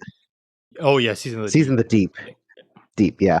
Like that was a pretty fun sort of thing where like at the end like you get those bonuses and like I do look forward to seeing how these experiments work out because like I think they do have some talented people and I think we can see some good stuff. But yeah, it's just kind of a wait and see thing. Once we get more detail and concrete stuff on it, I'd be very interested to see what the future looks like for this game that we've been playing for many moons now. True, true, true. Sean, what are your thoughts on it? I got so lost in Simpsons Zombies. Yeah, I don't know. I heard Metroidvania. I'd be interested to see how they do that. I mean, I think that'd be I think it's a cool idea to play like a Metroidvania in Destiny style. But to be honest, I don't remember the last time I touched Destiny. I think the last time I touched Destiny was like when the campaign had just come out. So, um, you know, I have fun. Maybe it's time to move on. I'm very much a person who likes endings. I like when things end. You know, tie a nice bow on it. So I mean, it would suck if it ends because we have all that stuff unlocked that we worked so hard to get. But maybe it's time for a sequel. Maybe it's time to take a break and work on the next big thing. I don't know. So definitely don't tell your wife that you like endings. It's probably not a. Oh, she knows. The lawyers have contacted her, so. All right, John, how about you? Yeah.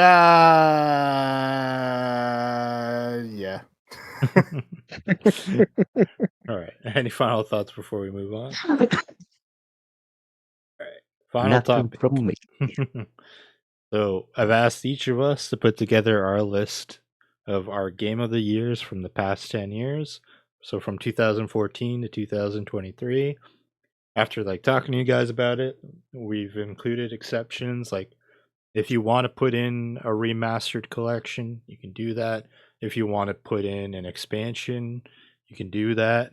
This is your list. It's subjective based off what you felt. You're not required to have played that game that year. So like if it's something you played years later, but when you look at everything that came out that year, you place it better, you're good to do that. So, John, what are your top 10s? So, 2014, Dark Souls 2.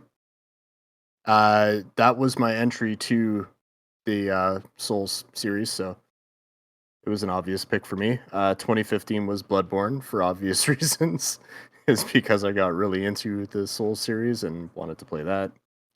2016 was Stardew Valley. 2017 was Dragon Quest XI. Such a good game. 2018, Monster Hunter World. Obvious. Loved it. 2019 was Bloodstained, Ritual of the Night. Cool, like, game that came out of nowhere. Really fun, like, Metroidvania game. 2020, oddly enough, was Call of Duty Warzone, just because it was kind of nostalgic. Just like it got me through the pandemic, pretty much. And yeah, I would never pick a Call of Duty game, but there it is. 2021, Resident Evil Village, really good game. 2022, Elden Ring. I'm sure a couple of you guys probably put that. And then 2023 was Tears of the Kingdom. 2023 was probably the hardest year for me to pick. But yeah, Tears of the Kingdom. Yeah, those are some solid picks. I don't want to say anything because obviously I'll get when I get to mine and all that. I'll touch upon what you said. But you guys have anything I to thought say? you were gonna say I got demonetized. I don't want to say anything. We'll get demonetized because Yeah. we're making tons of money off this podcast. Does anybody have anything to say about John's list before we move on? I'm actually surprised that Dark Souls 2 is your first entry. I thought we played the original together, but maybe that was somebody else. Nope. And I would have thought too, like Dark Souls 3 or Overwatch would have been your 2016. What did you have for 2016? 2016, I had Stardew Valley. Stardew Overwatch, yeah, it was the runner up. Like I was gonna pick Overwatch, but then I remembered Stardew Valley. Hard, and how it's good hard it to was. forget. Why did my camera unfocus? What is going on? You're beautiful. Maybe Because it's you got us focused on my banana. demonetized, man. What the fuck? I'm just blurry for the rest of the podcast. So. I'm just trying to figure out how to make my banana move properly. Yeah, that's personal, man. All right. Let's change the focus to Sean since he needs it. What are your top 10s? I always need to focus. I have an issue. I need all the attention. I was gonna say Dark Souls 2 for 2014, but then I remembered like that year I played a crap ton of Hearthstone. So I think although Dark Souls 2 was really good, I think Hearthstone takes it just the sheer amount of what I played for it. 2015 was probably the hardest year for me because we had Bloodborne, Metal Gear Solid 5, The Witcher 3, Fallout 4, all games that I was so like engrossed in and kind of like sucked into. I was going to give it to Bloodborne, but then I remember like just how amazing the experience was playing Metal Gear Solid 5 as a huge Metal Gear fan. So Metal Gear Solid 5 takes 2015.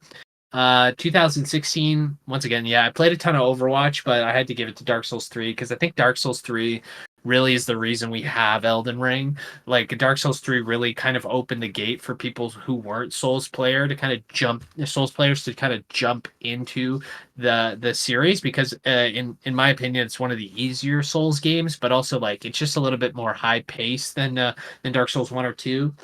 2017 another strong year. We had the Switch had a lot of bangers that year. I think the Switch came out maybe 2016, like at the tail end, and then bled into 2017, or maybe it came out in 2017 because I remember playing Mario Odyssey and Breath of the Wild. But I have to give it to Persona 5 because just I love Persona, and Persona 5 is just like a chef's kiss to the Persona series. 2018, a game we all played a shit ton, and just so many fond memories of me on the toilet turning my big TV around so I could sit on the toilet and play with you guys, and that's Monster Hunter World.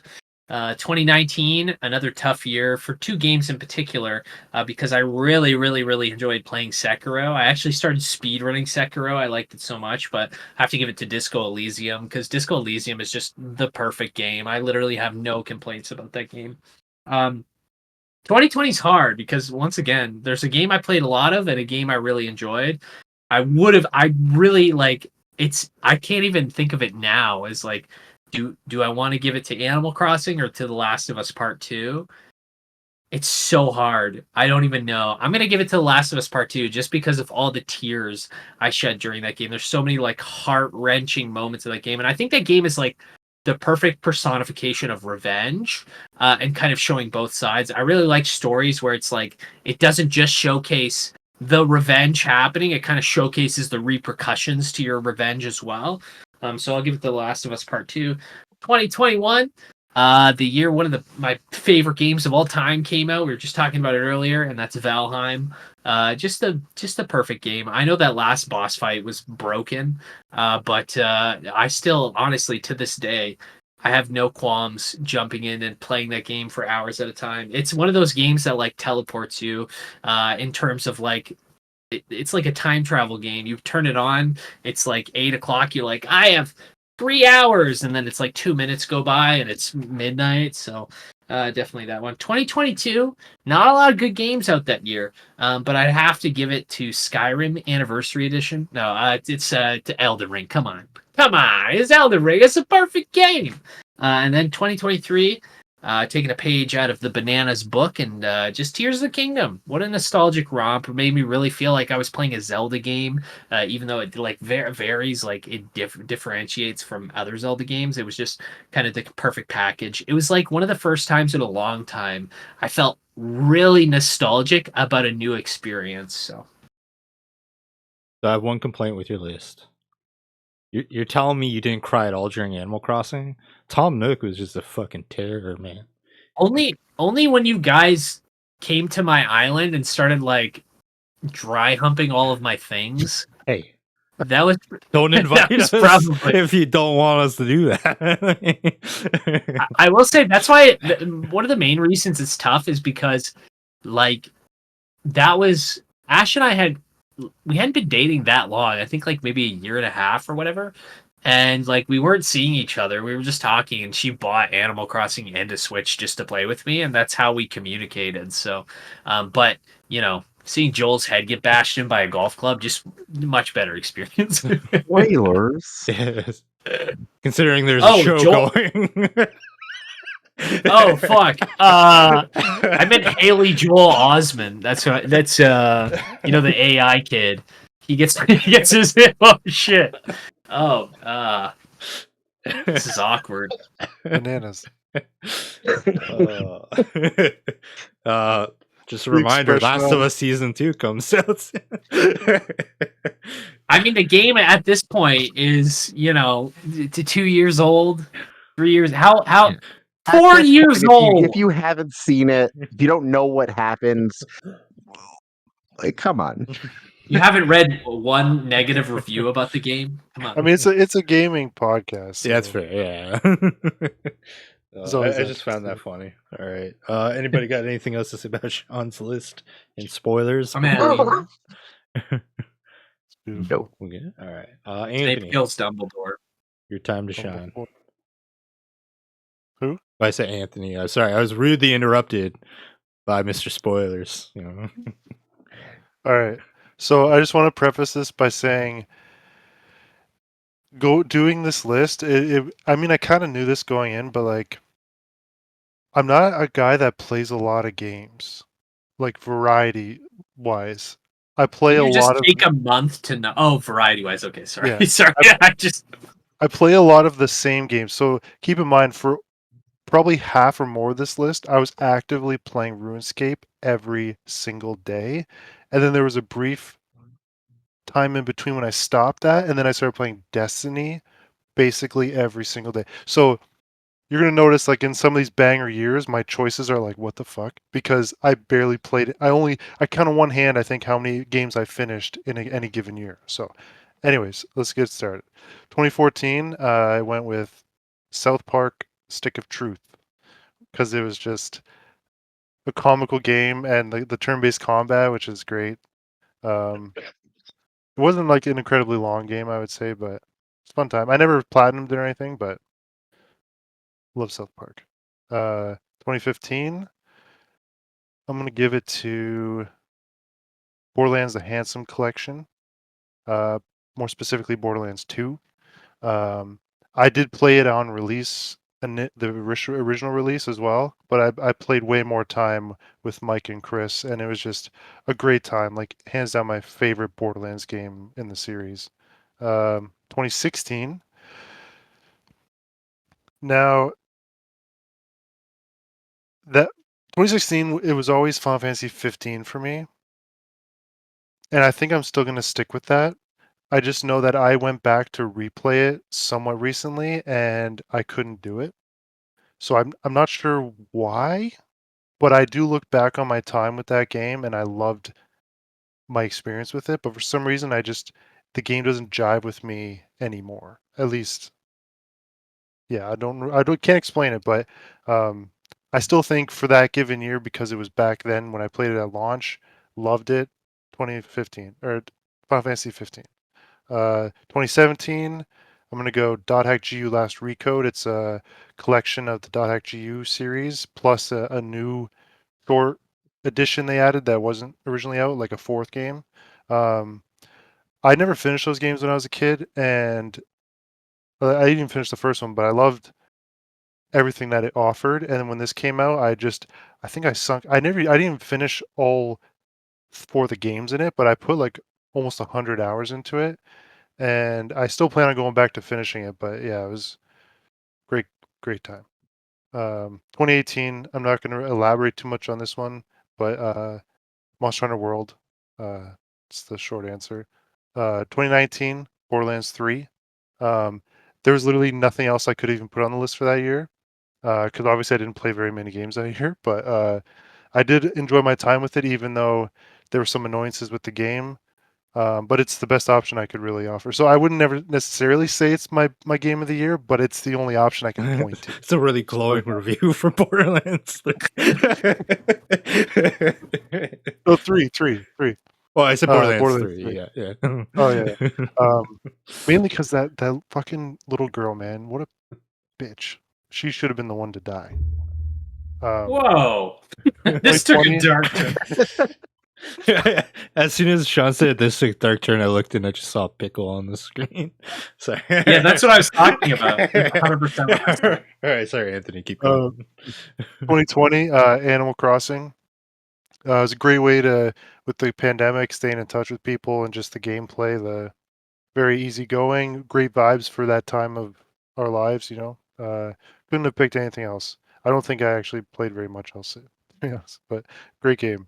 2021, it seems like a whole lot of nothing for me for that year, so I'm just gonna go with Monster Hunter Rise. I played it much later and nowhere near as much hours as World, but I did really enjoy my time with it. So Monster Hunter Rise. The alternative to that one would have been Outriders, but I'm like, like I had fun with the co-op for that game, but that's not a good option. 2022, Destiny 2 Witch Queen DLC. That was the first DLC drop that I was an active Destiny player for when it came out, because I had started maybe 3 months prior to that or something, and it still hands down is my favorite DLC. Like the aesthetic with the Hive race and the Hive gods and all that stuff. Like, it just makes me wish I had been a Destiny fan when the Taken King stuff was coming out. Um, but yeah, I love Destiny, and I love the last couple of DLCs, but this one takes the cake. 2023. Surprisingly, you'd think the easy answer for me was Final Fantasy 16, and it is Final Fantasy 16.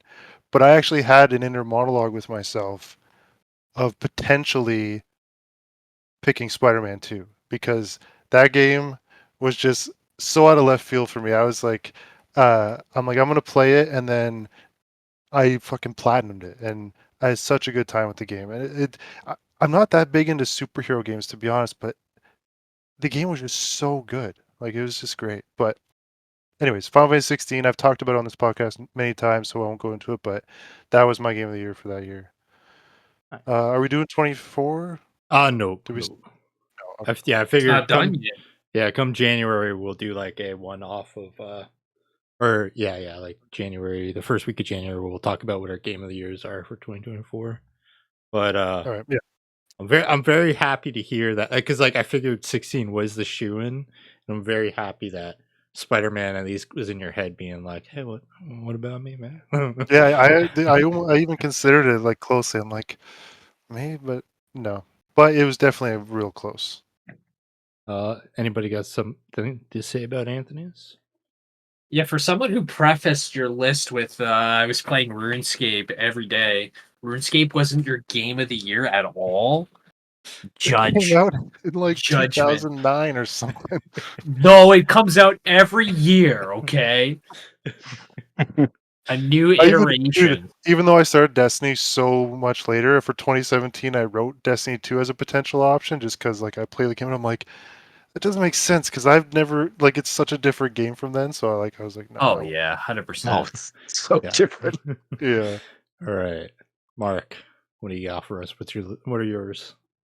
Okay, so go back to 2014, back in my dark years.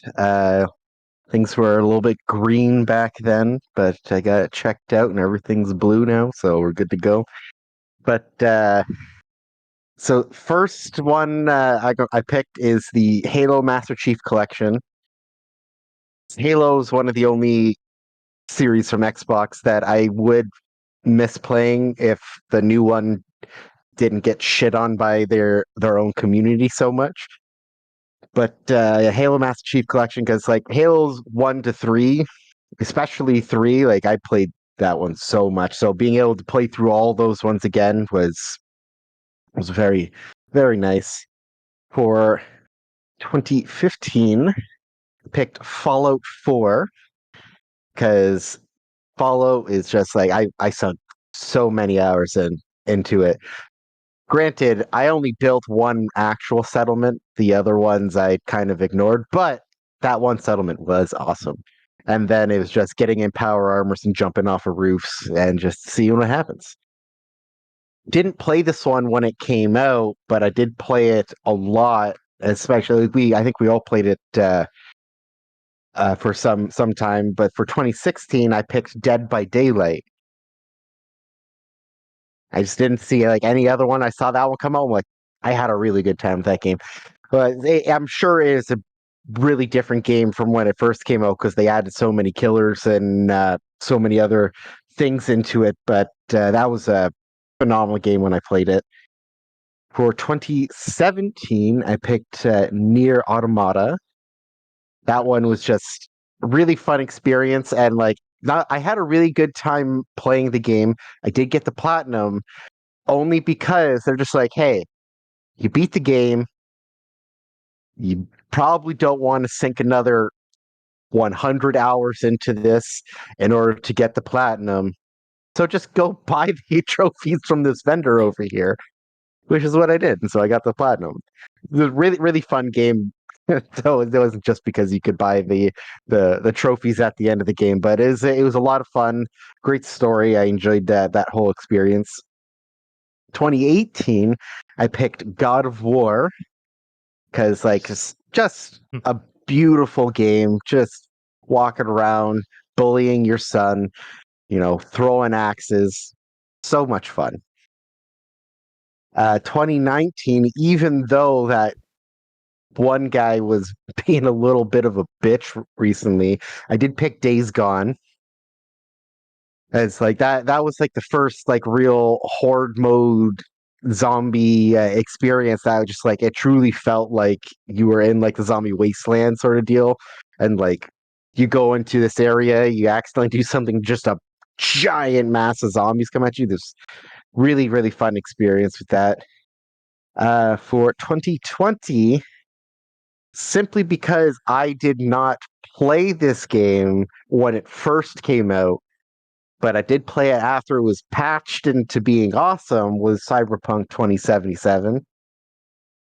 That one was really fun. I genuinely enjoyed like all the interactions that you got to do throughout the game, and like just the gunplay. Like I did go pretty cheap mode with the gunplay, but that was a legitimate option and it was a lot of fun. I pretty much just used the rail guns and pretty much like, oh hey, you're hiding behind cover. That's hilarious, and just frickin' shoot them in the face, even though they're behind like 10 feet of concrete. An honorable mention for that year, because I do remember you said we're allowed to do honorable mentions. I picked Yakuza Like a Dragon because that one was just like I at first was going to pick that one for my game of the year, but I saw Cyberpunk and like I I picked Cyberpunk over that because I actually finished Cyberpunk. I never actually fully finished Yakuza Like a Dragon, but just the absolute silliness in that game was top notch, and I loved every second of it. For 2021, I picked Deathloop. I don't think I actually played it in 2021, but like that game was really interesting. I genuinely enjoyed the story. There were some obvious points into it, but like I really liked how you had to actually pay attention and learn things in order to actually get to the ending of the game, because like it's basically like the Groundhog Day sort of experience where like you start back from the first day and the only thing like you can carry some things over to start your days with once you get like this certain like kind of currency. But like one of the things is like one of the only main things you're armed with is the knowledge of where new stuff is to get to other places and do things that you didn't know you were able to do before. So then like you have to keep on putting the puzzle pieces together, going through the game, and then eventually you get to the ending. And then like you have like you look at the classic like big choices to make at the end, and it was just a really fun experience. For 2022, I actually picked God of War Ragnarok for the same reason I picked God of War, because amazing game. Just like I feel like they really built off the last one even more, and they added the right amount of stuff without taking away the stuff from God of War that like the first one that made it really good. And it was just overall a great experience. I've thoroughly enjoyed that game beginning to end. Now, 2023, I had a really hard time picking because I was so excited to write it down here. I couldn't find the letters. Baldur's Gate 3. Easy choice. I've said on this podcast many times how it is a perfect game in my eyes. It's one of the best ones I've ever played. And like it deserves all the accolades that it got, in my personal opinion. I'm even actually wearing a Dungeons and Dragons shirt right now, so absolutely amazing game. Thoroughly enjoyed it, and I actually have an honorable mention for this year as well, because if it wasn't for Baldur's Gate 3, this would have been my choice was Sea of Stars. That one came at me like I didn't I wasn't expecting a ton from this game, but like it was phenomenal, really great experience, and yeah, enjoyed that one a lot. Yeah, I really like the God of War picks. Both of those fantastic games, and like you said, Baldur's Gate 3 is like an incredible experience, 100%. It's flawless. It's just perfect. Anybody got anything to say? Didn't Kong Skull Island come out last year, or was that this year? I think that was this year, right? Oh, never mind. All right. All right. Did we say no Kong Skull Island? All right. So here's my list. All right. 2014, Infamous Second Son. 2015, Destiny the Taken King. So there's no way I could put Destiny in 2014 because I didn't like the experience initially, and when I got back into it, it was like past like that first year, like, and things had significantly changed, so I couldn't justify putting the original version on the list. Honorable mention for 2015, Batman Arkham Knight. 2016, Final Fantasy 15. 2017, Super Mario Odyssey. Again, going back to like the Destiny 2 conversation, as much as I love that game, that first year is nothing compared to what it is now. So I couldn't justify, especially like I really loved Odyssey when I was like hooked on that game when it came out. It was like Astro Bot. I just couldn't stop playing until I was done. 2018, Destiny 2 Forsaken. Like that was like Mark, you remember that? That was like Oh, the yeah. energy that game needed, and it just like really turned that ship around. Honorable mention for that, Spyro Reignited trilogy. I love the Spyro games, and those look beautiful via the Reignited trilogy. 2019, Kingdom Hearts 3. Like even though like we've talked about this before, like I love 2 and 1 much more than 3, but 3 there is a quality to it, and like the gameplay alone is just so smooth in that game. 2020, Ghost of Tsushima. That game has incredible art design and was just an amazing experience. 2021, John. We share a game, Resident Evil Village. I played that game a lot when it came out, to the point where I have every trophy in it except for the Mercenaries mode trophy. So like I got like the beat it on under this many hours, beat it only using like the knife and all that. I still need to go back and finish that platinum. But yeah, I don't know if it was like the atmosphere of the game or like what it was that hooked me, but I really love the village. Oh, for me, it was the quirky characters. That's true. There were a lot of memorable like I mean, you get chased by a giant fetus. There's nothing more quirky than that, you know. 2022, Marvel Midnight Suns. I really loved Marvel Midnight Suns. It brought in like the tactic combat that like I usually like, and I found like the card combat system to be really charming and entertaining. And it also had Venom, like added as DLC, so you know.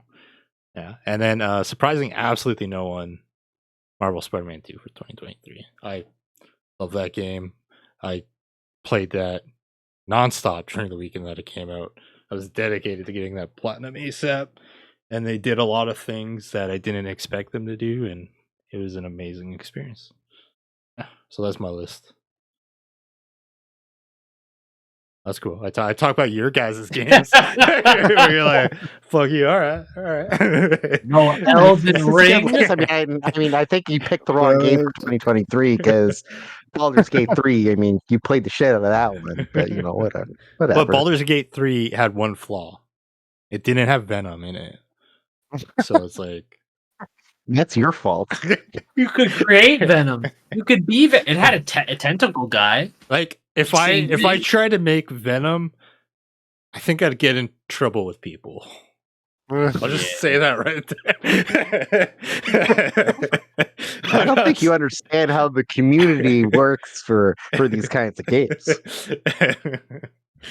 All right. I was surprised you picked Kingdom Hearts 3 because, like, as much as I liked parts of that game, it was kind of like a disappointing conclusion. It wasn't a bad game by any means. I think the conclusion of the series was a little bit disappointing.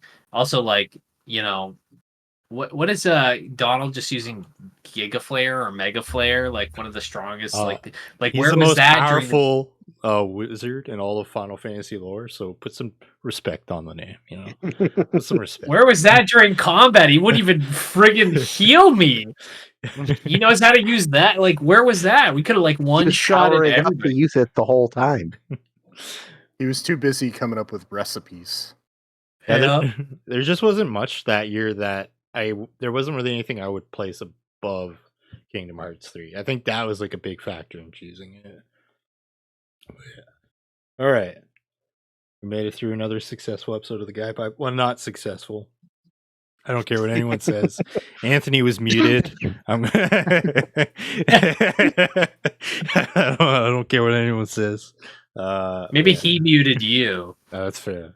Oh, Sneaky true. bastard. True. All right. I'm Chris. That's Mark. Hi, Chris. Oh, Bye. Anthony. oh, bye. Sean. I'm just a kid who's far. Each day I grow some more. I think he's dead. Isn't he dead? No, I grow some more each day. It's beautiful. Oh man.